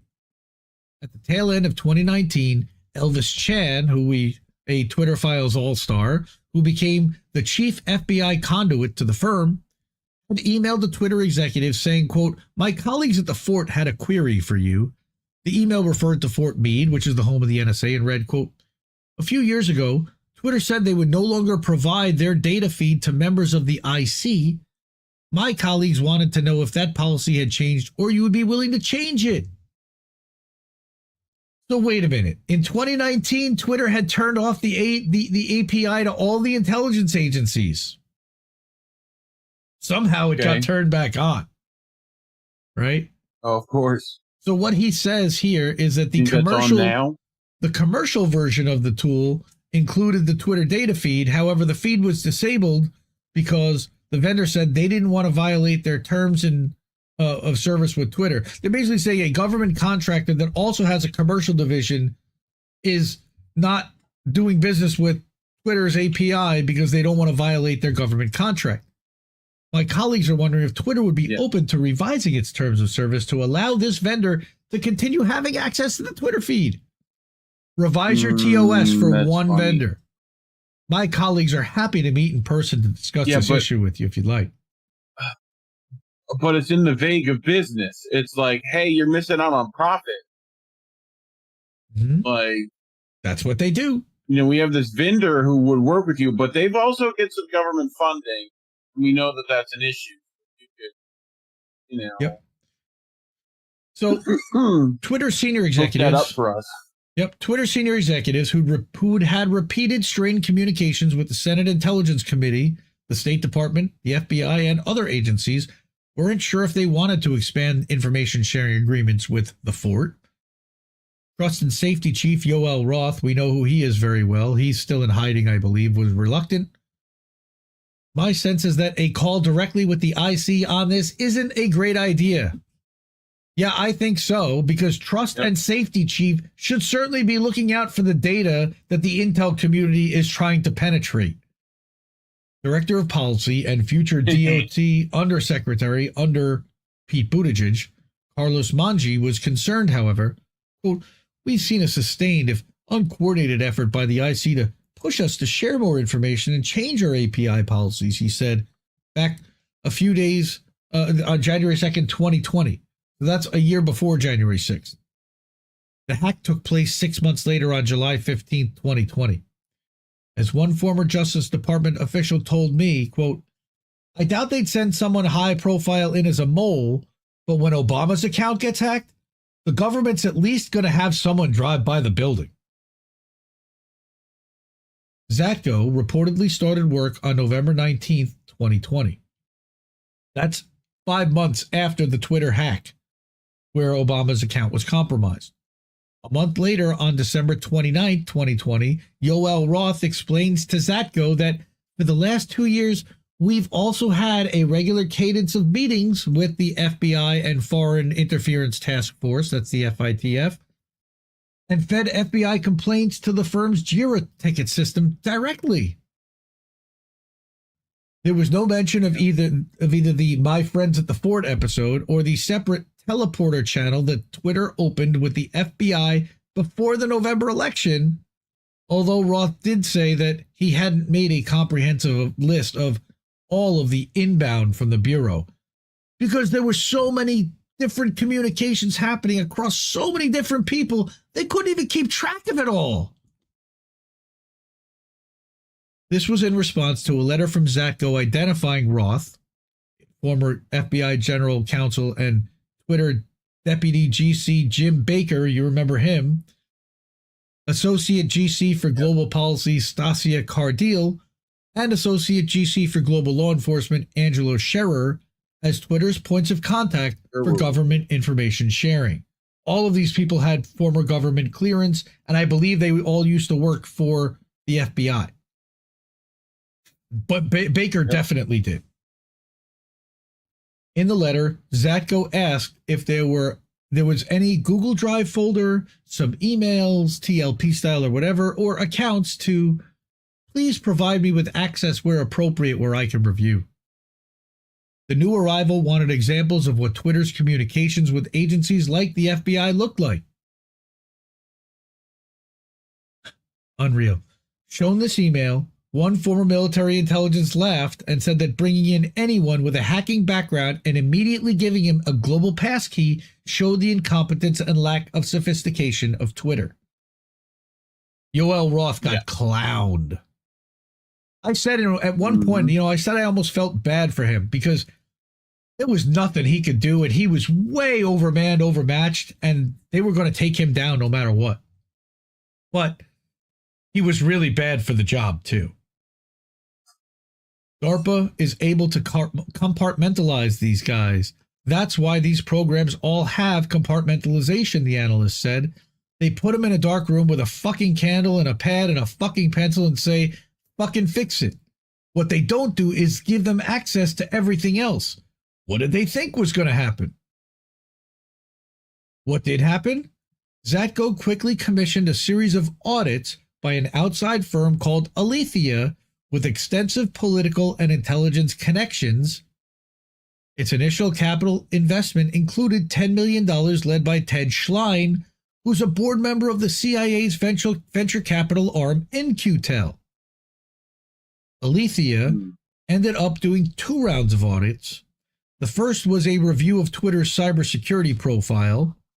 The second was a more retrospective analysis of failures leading to January 6th, featuring singing censor and former Disinformation Governance Board head Nina Jankowicz. Now that's interesting also because January 6th hadn't even happened when the hack had happened. When Mudge Zatko got there, J6 didn't happen until 2021. So they decided to include that too now? Jesus. There's the Alethea logo. When Twitter failed to adopt all of Alethea's recommendations, the situation became contentious very quickly. Do what we say or else. Zatko was terminated. Ready for this? Leading to settlement discussions in which his opening demand was $60 million. According to one Twitter attorney in the files. They eventually brokered a $7 million agreement that allowed Zatko to continue communicating with government investigators. He had then turned whistleblower and amid great fanfare testifying to the Senate that Twitter's cybersecurity failures would cause real harm to real people. And he got paid $7 million by Twitter to do it. This was in September 2022, months before Elon Musk took over and began releasing internal company correspondence. Some of the reporters brought in to do these releases were concerned about Zatko's claims about the sizable percentage of bots or monetizable daily active users. Again, look at what they in SOC fucking language, MDAU on the platform. Musk by then had brought a complaint against Twitter for misrepresenting the percentage of bots as less than 5% of accounts. Musk believed it was perhaps 10 times that number. Pundits worried Zatko's complaint would help Musk's legal case, and there were documents even in early Twitter files showing some pre-Musk executives suspected ties between the two. One Twitter attorney even announced in an email, "We'll be exploring the links in coordination between Musk and Zatko." Look, they're all connected to the intelligence community, so it wouldn't terribly surprise me. But why Jack would hire somebody who was secretly a mole working for Elon Musk who was about to buy the company and then whistleblow on it doesn't really make much sense to me, but maybe I'm wrong. Yeah. Concerned about any story that could be construed as favoring Elon, I was reluctant to spend any time on Zatko-related correspondence. This was a big mistake. Twitter, it seems, never found a link between Zatko and Musk. However, Schellenberger and Public found an internal chat involving a Twitter attorney making a more explosive claim.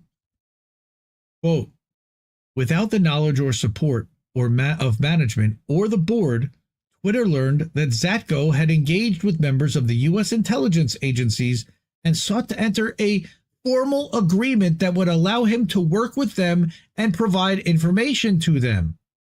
He was going to be a corporate spy or a government spy inside a corporation." Yeah. In another document, Twitter attorneys prepared talking points to present to the Department of Justice about Zatko, cataloging alleged performance issues he'd had. The document describes how Zatko became aware of a possible security issue with a Twitter employee's ties to China. Quote, "Zatko was aware of the issue, having learned about it separately through a contact at CIA." How could he do that if he's an independent Twitter employee? How does he have contacts at CIA and be talking about this shit? These two pieces of information look explosive on paper, but a larger story emerges in conjunction with the Alethea audits. These reports were written up by multiple publications but never fully released. They imply that Twitter couldn't handle security responsibilities and needed to build a broad knowledge management system based on partnerships with outside sources capable of providing threat intelligence feeds, like Hamilton 68 or like Alethea. Recommendations are made about draconian approaches to removing purveyors of disinformation about COVID-19 misinformation, safe and effective, QAnon, violent hate groups, and foreign government operated IO. That, by the way, what they're talking about there, foreign government operated IO, they're talking about Russia, China, and their intelligence operations and agencies, but they're also talking about WikiLeaks and the Gray Zone, who they are now starting to classify as non-hostile or as hostile non-state actors. There's no way to read these reports except as a forceful suggestion that Twitter expand the scope of its cooperation with federal enforcement agencies and with other platforms. An internal battle by Twitter lawyers to retain control via the attorney-client privilege of the Alethea documents showed they were concerned that the entire episode would be used to add pressure to the push described by Manji to share information with the IC. The back and forth of that entire battle is recounted in the public story, but I'll also drill down in the coming days. And I think we have another piece on that next.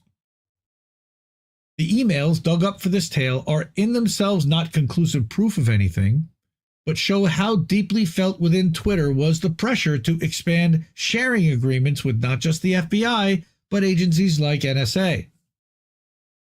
The strength of the report, put together on Public, and which I'll be recounting according to theme on Racket, is that many of the principals commented, in some cases at length, not just about the Zatko episode, but the larger issue of defense and intelligence agencies and contractors with ties to these bodies, pressuring platforms like Twitter to open their doors.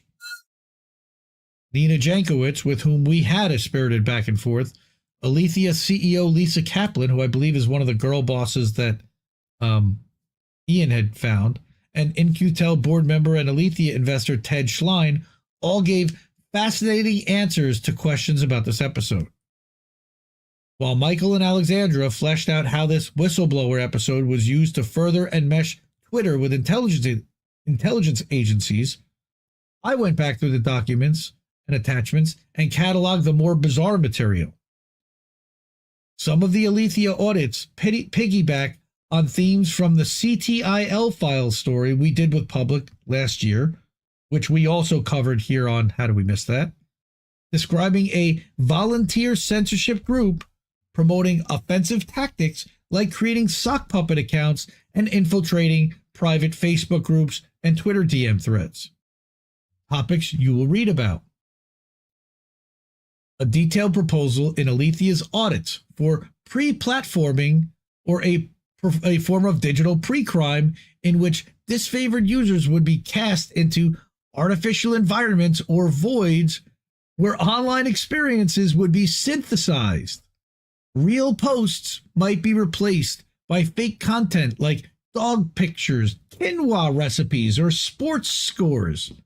That's the article we're going to talk about. There's also a scope of work arrangement delineating eyebrow-raising pay arrangements for Nina Jankowicz and other characters. What a surprise that they all paid themselves out. The in-depth audit of Twitter's potential relationship to J6 undertaken by Jankowicz and other, which contradicts what nearly every analyst has said about that issue publicly, and evidence that other platforms already submitted to the Alethea-style recommendations that Twitter ultimately rejected. Meta definitely went along with it. They definitely bent over. Yep. There's a lot more in there, including, of all things, an exchange showing both Glenn Greenwald and myself were being monitored by an information security contractor. And evidence terms like #DrainTheSwamp were monitored as disinformation. All of this has to be understood as background to an already brewing fight over who will get to play internet gatekeeper in this election cycle and using what tools. It was public scoop, and I was fortunate enough to be asked to help out, so I recommend hopping over there to read the major feature, but you have to pay to do that. Racket will tackle the nooks and crannies beginning in the next hour. Up next, information voids. And I don't believe that that's the one that we're going to cover. We're going to talk about, that might be information voids. That's the one where they replace your timeline with posts unbeknownst to you when other people go to search your timeline. You see your posts. They do not. Yeah. Oh, speaking of suppression and censorship, INN is heavily suppressed, as Reef loves to say on Friday night or on Wednesday night on INN News. Check out Reef and Colin on INN News Wednesday nights at 9 p.m. Eastern, by the way. Yeah.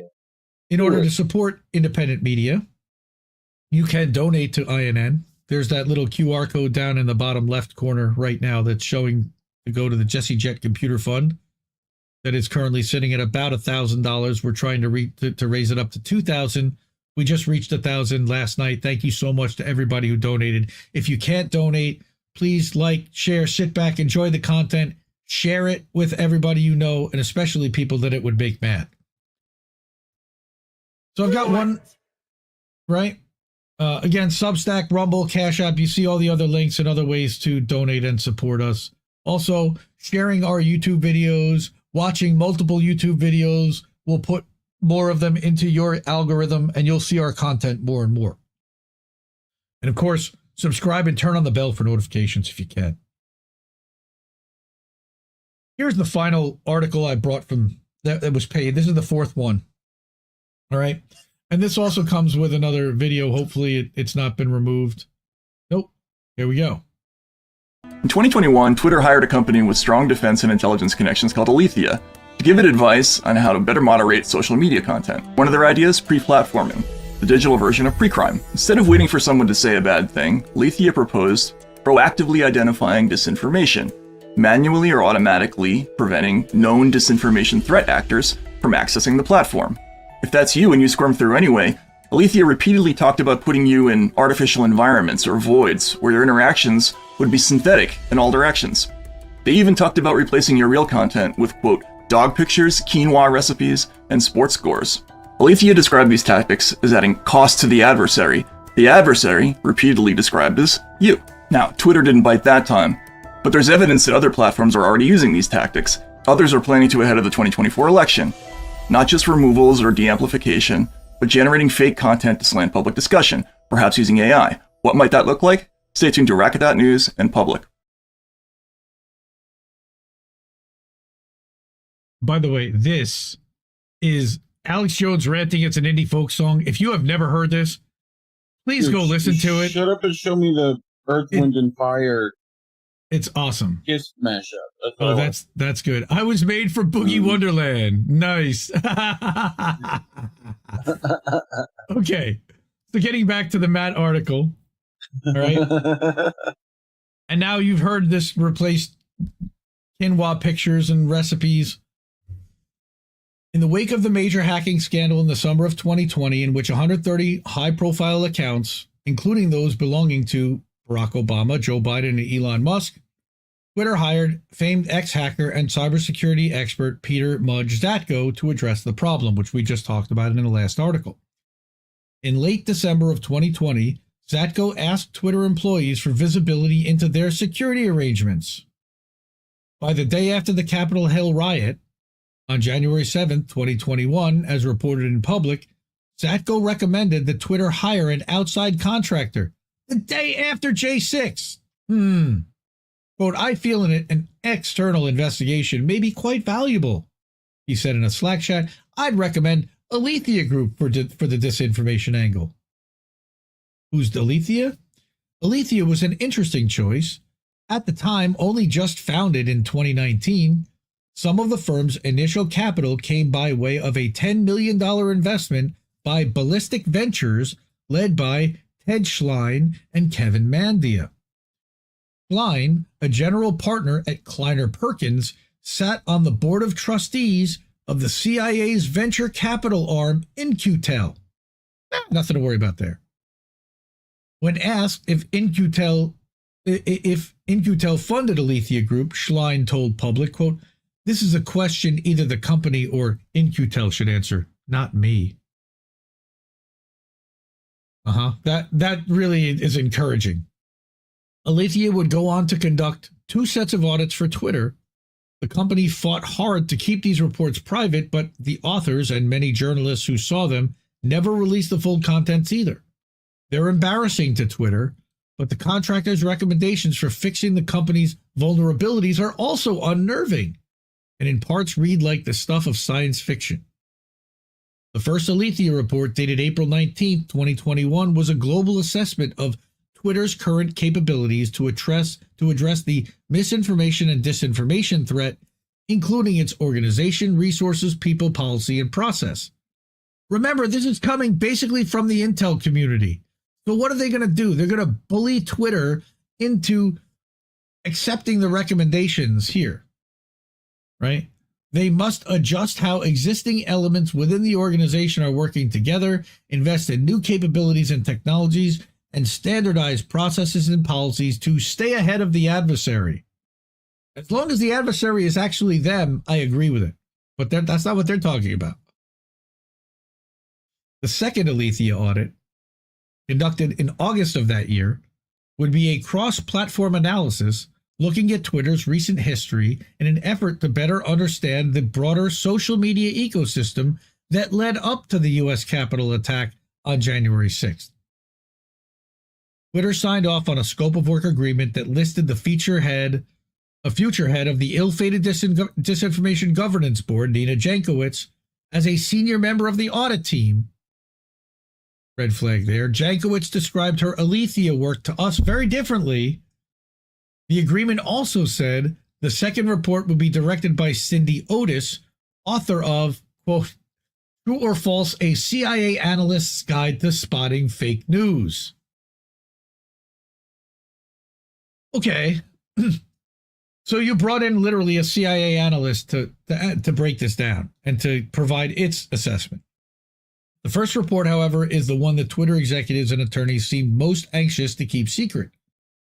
It identified Twitter as incompetent to manage its security vulnerabilities alone, even suggesting what capabilities it did have it owed to outside partners.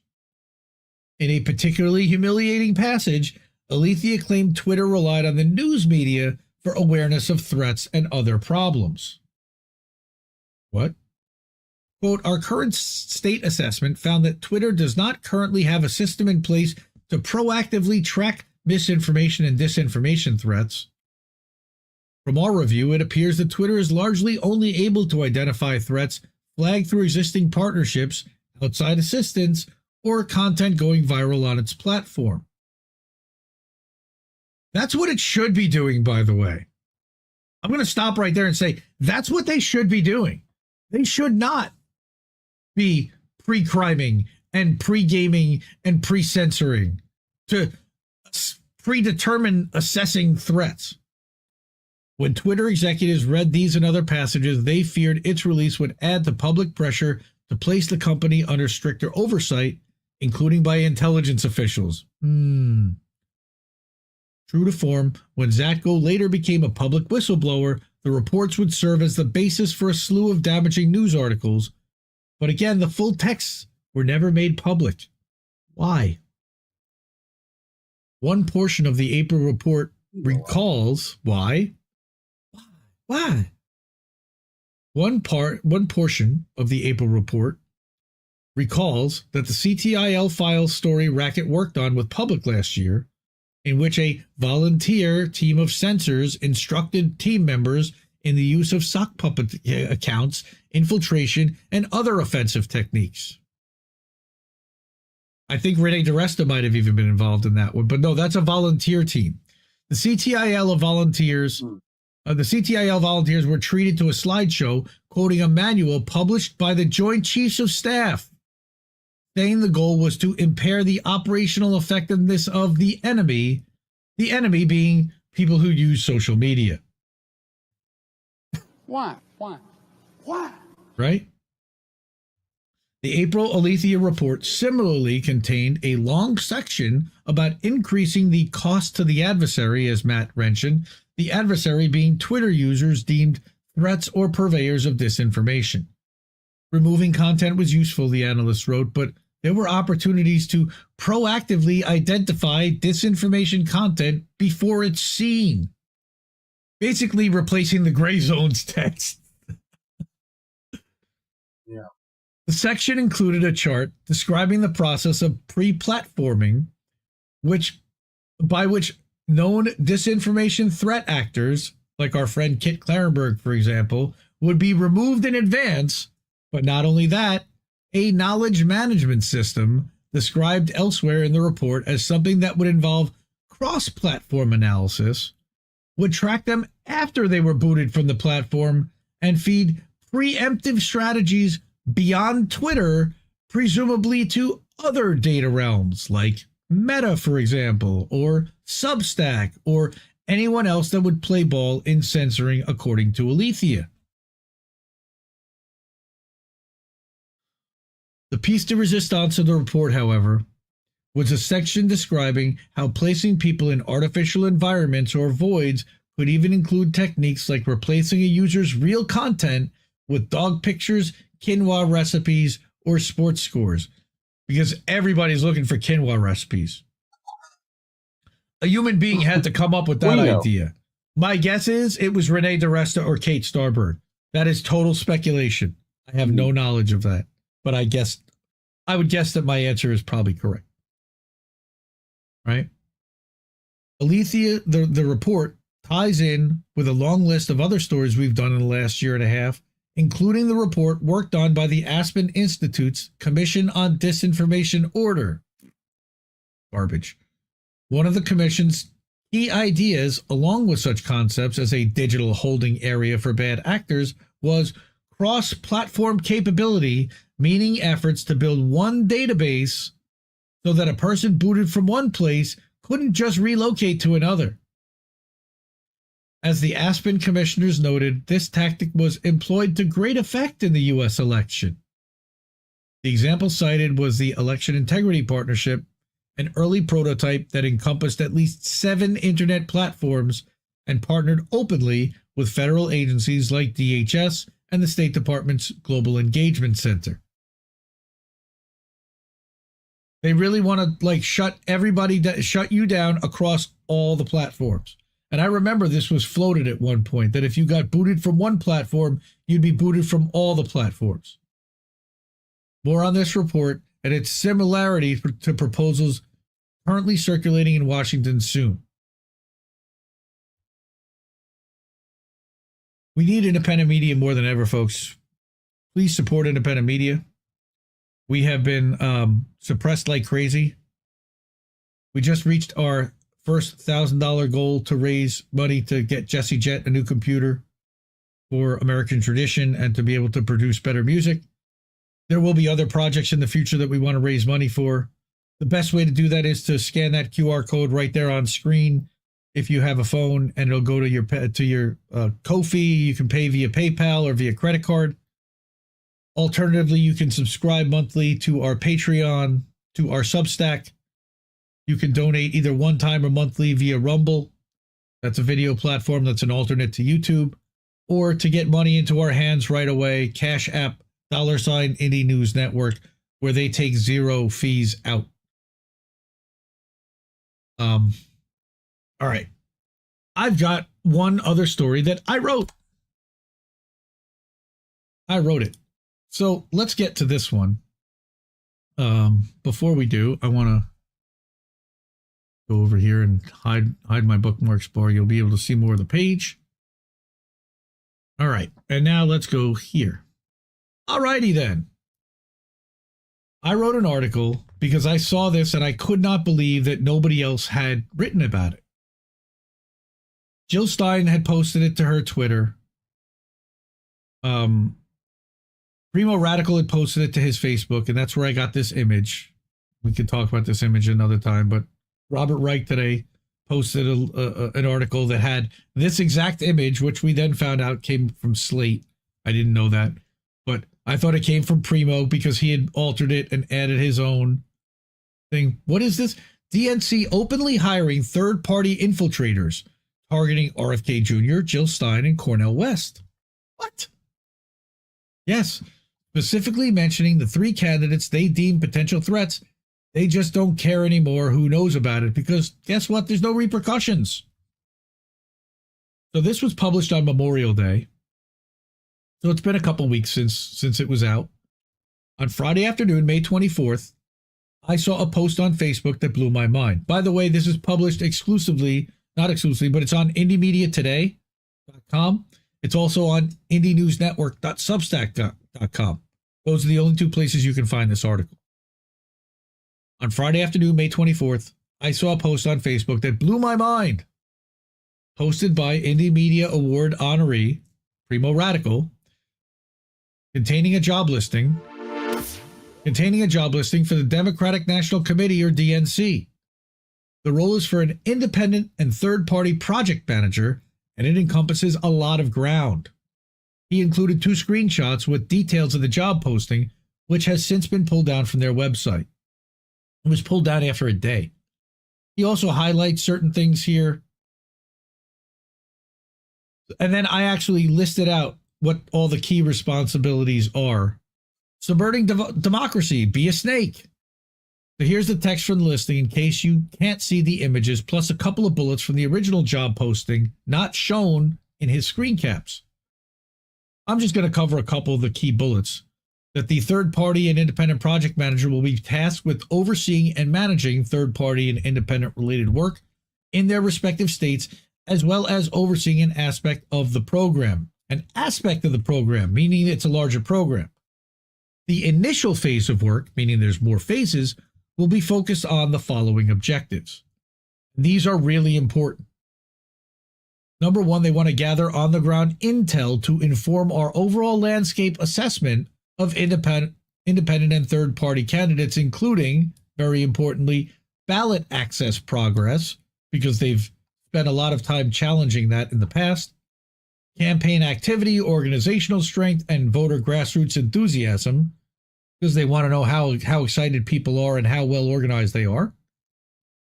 Identifying and activating in-state leaders and supporters for 4 current and future program priorities. What are those priorities? Volunteer trackers to attend candidate and campaign events. They want spies. Surrogates for earned media and bracketing events. They want this person to find mouthpieces. Volunteers for petition review and other legal adjacent support for potential ballot access challenges. They're already preparing to do it. Micro influencers for content amplification through organic channels. We will get to this later.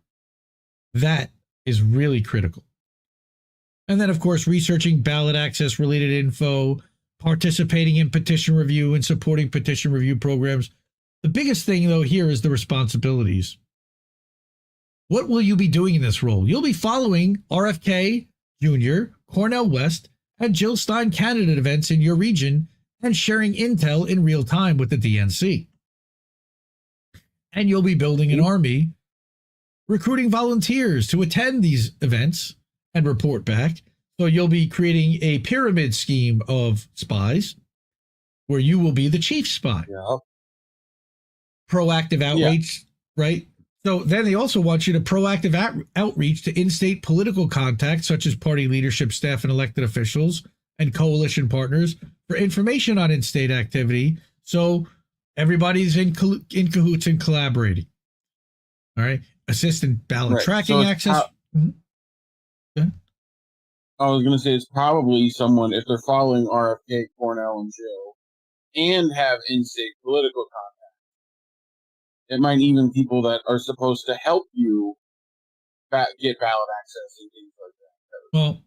Well, we'll look at that. We're going to ask that question a little bit, but you're delivering message guidance and managing DM and chat groups for content distribution. Again, the biggest thing is ballot access and spying.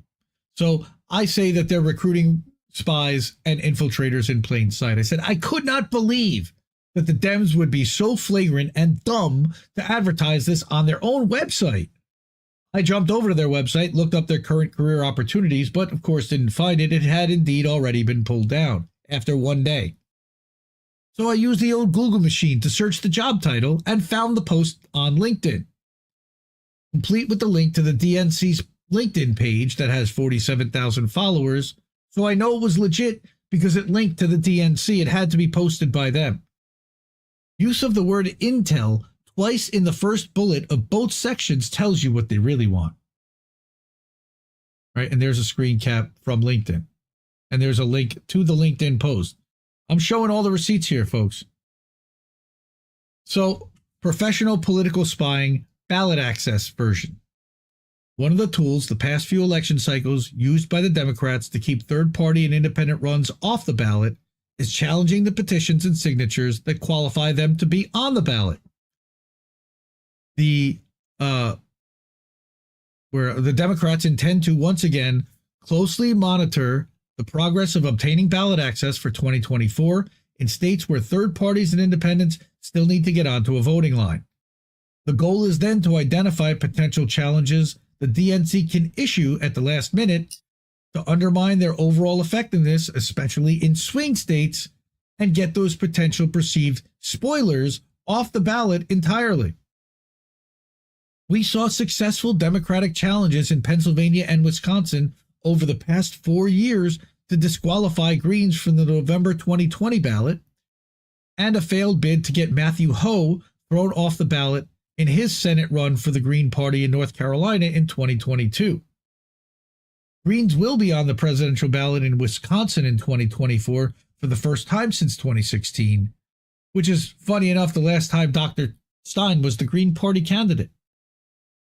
The Greens lost access in New York after 2020 and are still working to obtain and submit the necessary 45,000 signatures before the deadline to qualify to be on the ballot.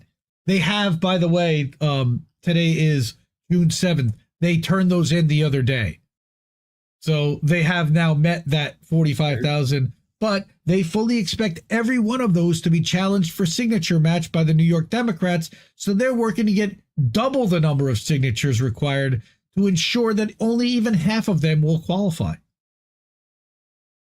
The DNC role calls for recruiting volunteer trackers to attend candidate and campaign events and to report back on campaign activity, plus also manage surrogates for earned media and bracketing events.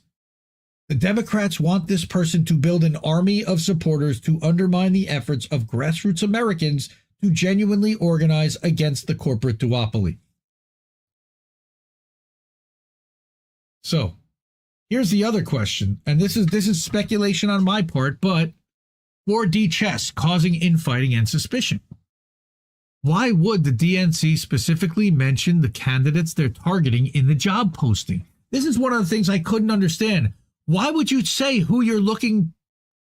Why don't you just say third party and independent? Right. Why do you have to mention the names? Well, let's think about it for a second.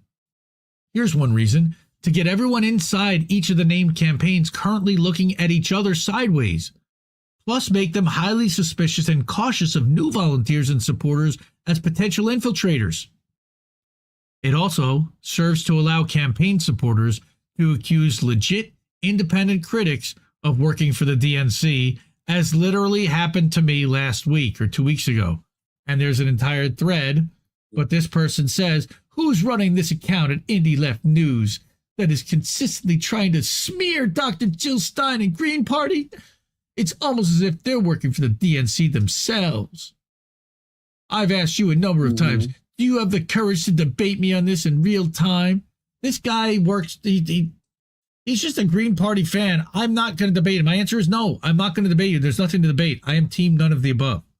And then here's somebody else saying, maybe they got one of those jobs to spy on the Greens. No, I'm just calling out the bullshit. And by the way, I'm exposing that the Greens are being spied on. Yeah. Dr. Stein knows it exists, but do and the you others? have no plan to deal with it. Right? Dr. Stein posted it to her Twitter account an hour before Primo Radical shared it to his Facebook page, and she uses an opportunity to fundraise. Yep. Help us fight back and make sure we get on the New York ballot. Not they're corrupt. I mean, not we're fighting this system. No, it's just make sure we get on one ballot. Like, it's the ask is never big enough. I shared the link to the LinkedIn post in Dr. Stein's replies to the above tweet that evening, and I told her that the ad has been pulled down from the lever.co website, which is the employment hiring site for the DNC, but LinkedIn still has it, posted a day ago and no longer accepting applications after 6 submissions. I could not believe they actually had the gall to name the people they're trying to infiltrate. Why list the names? Weird. I hadn't really thought about it much then. Booby Kennedy certainly has been messed with by the DNC since he declared that he was running for president last year. They've continually denied him Secret Service protection. Look at him being shown as a spoiler candidate and fake protesters, being accused of fake protesters in Newsweek. They've been messing with him 100% to the point that he actually had to leave the party to run as an independent because he knew he was never going to get a fair shake there. Not a defender and not a fan of Booby Kennedy, but the Democrats did not run a fair primary. Now, what's really cool is the day that this was published, Lee Camp got a hold of it and he actually showed it to Dr. West. And Dr. West basically said, yeah, I know that they're trying to infiltrate. They're not going to be successful. Peter Dow. Sure they aren't already have. Yeah, like exactly. Micro influencers.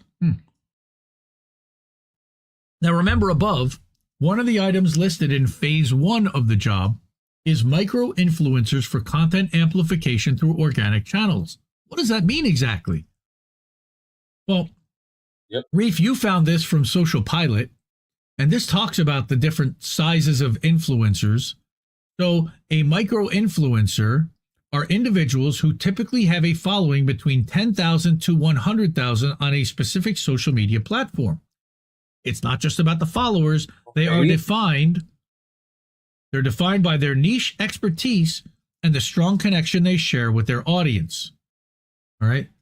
We've seen Gen Z influencers like Harry Sisson and Victor Shi and Chris Mowry amplifying DNC talking points on Twitter, paid for by a PR firm, Palette Management, to effectively co-manage their Twitter account. That tip, by the way, to INN's Robert Durden for digging on that. See below. They often post content very similar to each other, spaced out minutes apart to push a simultaneous narrative. Now, the reason why I brought this is to show that the DNC has already been hiring influencers. These aren't even micro influencers. These are at an even higher level. They have followings on Twitter of between 200 and 600,000 followers, or at least the last I checked. And here's Rob's receipts, where he grabbed a screen cap about Palette Media, claiming that they have been the agency of record for Biden for president. Okay. Then you have this guy, Juan Delgado, Burrito Hunting, who said that Axios made a mistake in reporting about unpaid pro-Dem TikTok influencers. It listed Harry Sisson as one of them, except this isn't true. His LinkedIn says that he worked for Palette, and Palette Media was paid $200,000 by the DNC around the time he was hired. And we've got that FEC filing with the $200,000 in this article too. But here is Rob showing that 15 minutes apart at 6:27 and 6:42, they write very similar messages with similar, it has similar messaging, but not identical. How is that happening? It's all coordinated. Here's the FEC filing for the DNC, proving that they hired Palette Management in October 22 for a $200,000 retainer to hire social media influencers. Durden started smelling a rat last August. He goes, you ever get that feeling of deja vu? As a casual user of Twitter, one gets used to seeing pro-establishment bots repeatedly recycling the same talking points. It comes with the territory if you follow American politics on social media. But if you look at these posts, they're from two very large accounts run by youngsters who seemingly only exist to boost Joe Biden and attack Donald Trump, and who we know are actually real people. She's been on Fox News, and Sisson has a podcast with fellow proud Biden-ling Chris Mowry. And upon inspecting some of their recent posts, she'll immediately notice what Rob noticed. The posts are nearly identical in verbiage, messaging, and drumroll. They were posted within minutes of each other. So these young Bidenites, gerontophilic propaganda op is so transparent. These posts are almost identical, both in verbiage and messaging, and came out within 7 minutes of each other, almost like they got a memo or something, using the same photo even. How about that? So we ask you, dear reader, what are the chances that these two had the same idea, organized in the same way, using similar verbiage at the same time? The correct answer is near zero, but for the people who'd say that maybe it was just a coincidence, have a look at some of the other posts these two put out recently. And that was in another article that we didn't include. But here's the one that came out 7 minutes apart, using the same picture, and even had similar formatting. Capital letters, the phrase "America is stronger" is parroted, and the quintessential Biden is cool, amazing rhetoric that one comes to expect from almost every post by either of these two is as omnipresent as ever. 2:53 and 3 o'clock on August 18th. The same thing. Damn and history. These two are so similar that an argument could be made that one was just copy-pasted from the other, or more likely they're getting these posts via some sort of memo sent to them by the same source at the DNC or their marketing firm. Here's another one 18 minutes apart, again, using similar language, same picture. These young neolibs are basically just robots who get their programming directly from the DNC. And again, 5:29, 5:11 p.m., 18 minutes apart, talking about when Biden went and talked about how his kitchen almost got set on fire, right? So DNC goes next level. And this is what I mean by micro-influencers. This new role, advertised on May 23rd, 2024 by the DNC, appears to take their influencer strategy one level deeper in terms of overall follower count to hyper-targeted influential creators who have built a high trust factor with their audience, then attempt to align with them, outright advertise on their show and channel, or even pay them for support. From the Social Pilot linked article that had been linked above, quote, once you finalize the list of influencers, start reaching out to them. One good thing about micro-influencers is they're rarely accessible. You can begin by reaching out to them through the platform where they're active and popular. Micro-influencers remain active in their DMs and usually reply back promptly. And I'd say that that's pretty accurate. But one of the responsibilities of the independent and third-party project manager would be to identify and make deals with micro-influencers, so it's important to look at the landscape of independent channels that either push or go easy on Democrats who may be working with them. Don't dismiss the corporate-friendly, independent quote-unquote media like TYT, The Hills Rising, Breaking Points, and others in their universe. All would be potential targets, even though they have slightly larger follower counts.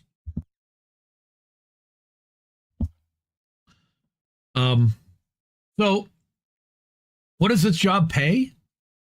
$65,000 a year. Ain't bad. Well, yeah, sort of. But for $65,000 a year, you too can cosplay spy and work to ensure the duopoly remain the only parties in power. Let's do it. How much does the job pay? Well, per the LinkedIn post, the starting salary is just $65,000 a year, according to It's Me Sarah P on Twitter. That's a supporter, now paid annual subscriber to IndieMediaToday.com. Thank you so much, Sarah.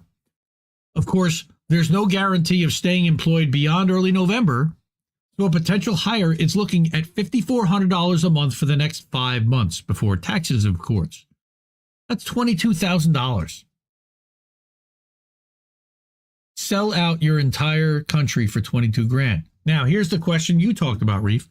What would someone doing this job look like? And I'm not going to speculate, but I want everyone to put in their minds and start putting a picture of what this person would look like and how they would act. Try to reverse engineer the profile of someone who would both apply for this job as well as be acceptable to the DNC as a hire. You would see them at campaign events. They would appear to be friendly to multiple parties' campaigns to gain access for some insider dish. They would be active online and well known in the independent media world, both the creators as well as watchers. Chatters can sometimes have a lot of influence over other viewers in a live stream. We've actually seen at times where somebody who's taking over a chat can literally kill a chat and drive viewers away from the stream and from wanting to engage in chat. Now, here's the other big question I ask. Are there more roles like this? Maybe to infiltrate Republicans too? This discovery only serves to open even more questions. How many times has this been done in the past by the DNC? Because you know this isn't the first time they've done this. Are there currently employees of the DNC infiltrating their Republican opponents right now? My guess is yes. I'm guessing that the Republicans are also doing the same thing to the Democrats, hiring people to infiltrate and spy on the Democratic Party campaigns? I don't know. I'm guessing so. How much budget does an org that raised over $2 billion last presidential cycle commit to an operation to undermine their opponents? Now, technically, the Democrats themselves did not raise $2 billion. I know that. They have their super PACs and they have their private funding, and it wasn't all DNC money. But I'm talking about the money that actually supports Democrats, whether that is PAC money, super PAC money, or direct funding. We would also need to look a little closer at the DNC cutouts like law firm Perkins Coie and PR firms like Palette Management and the lobbying firms and the intel firms to see who they start working with if we can. And this is a question I probably should have asked very early on.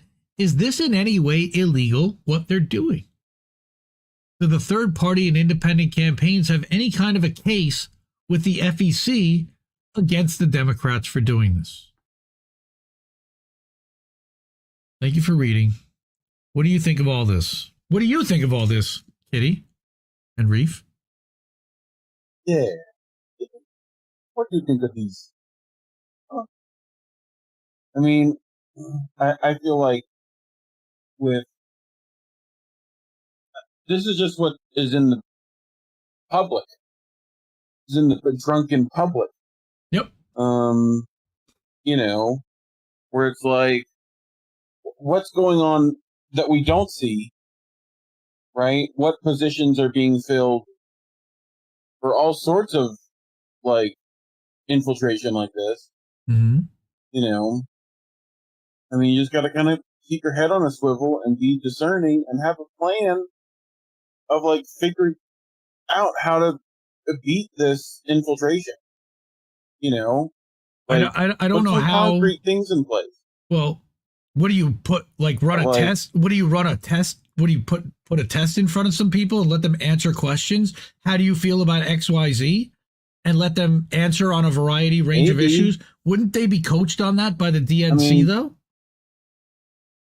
Probably. I mean, I feel like there's, you know, background checks and stuff like that. Like, I mean, we've seen alleged infiltrators into.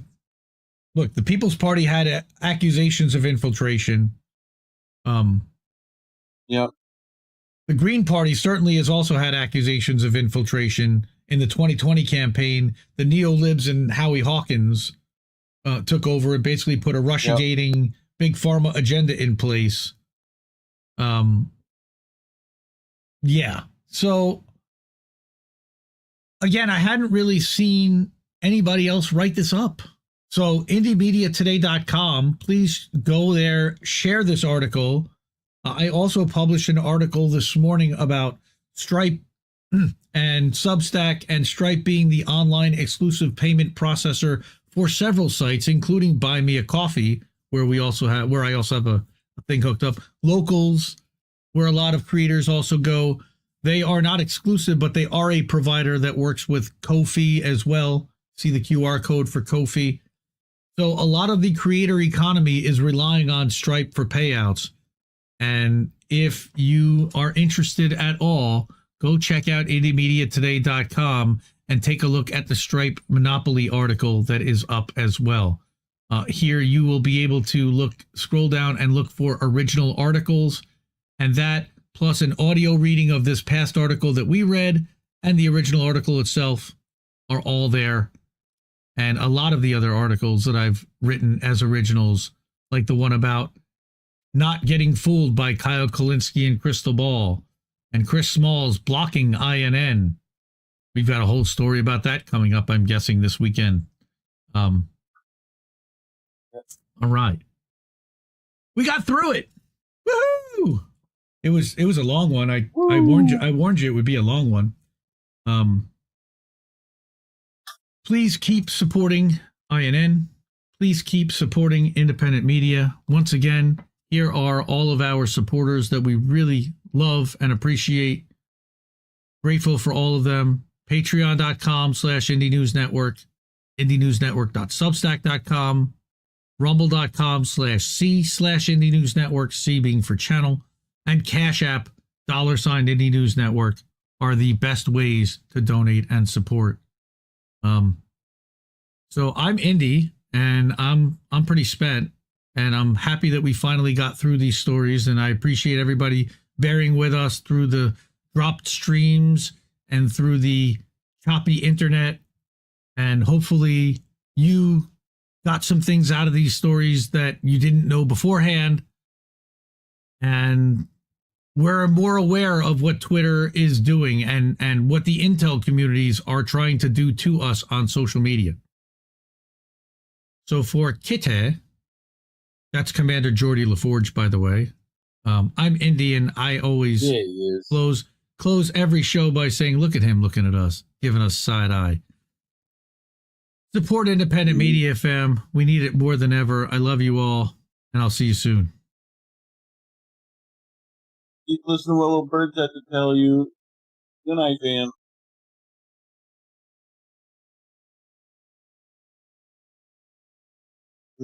Mwah. Ciao, baby.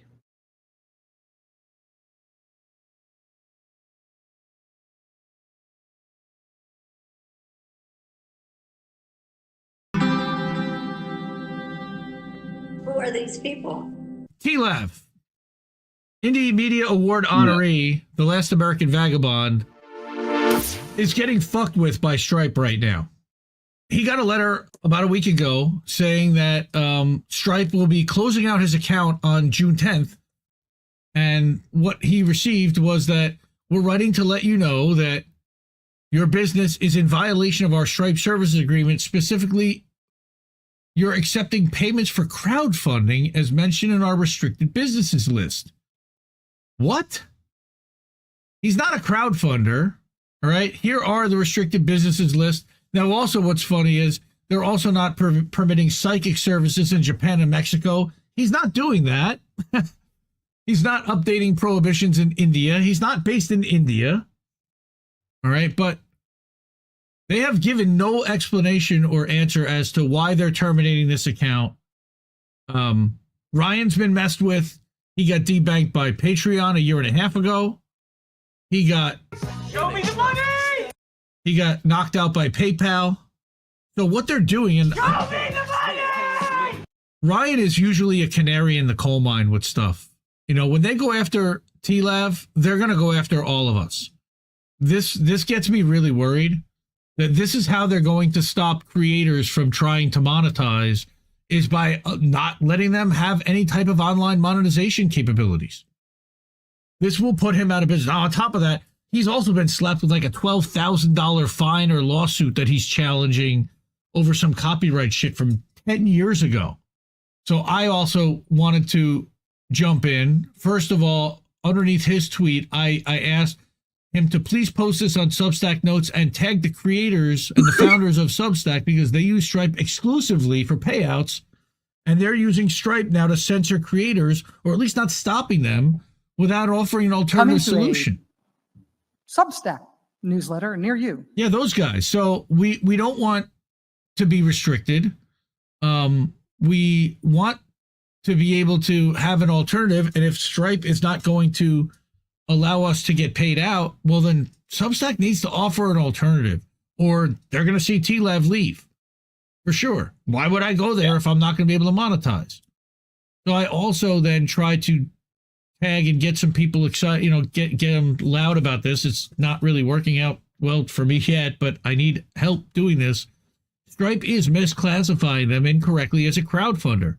It is a user-funded media outlet like most independent media. Their readers and viewers and listeners can donate or subscribe monthly, same as most every other podcast and show. And I'm using the hashtag #LetTLAVBank. So this is messed up. They're debanking these guys.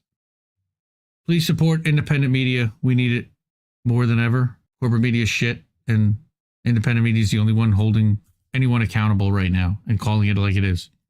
Keep us to what little birds have to tell you. Good night, Sam. Bye, Felicia. Mwah. Ciao, baby.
Who are these people? Fucking lost the stream.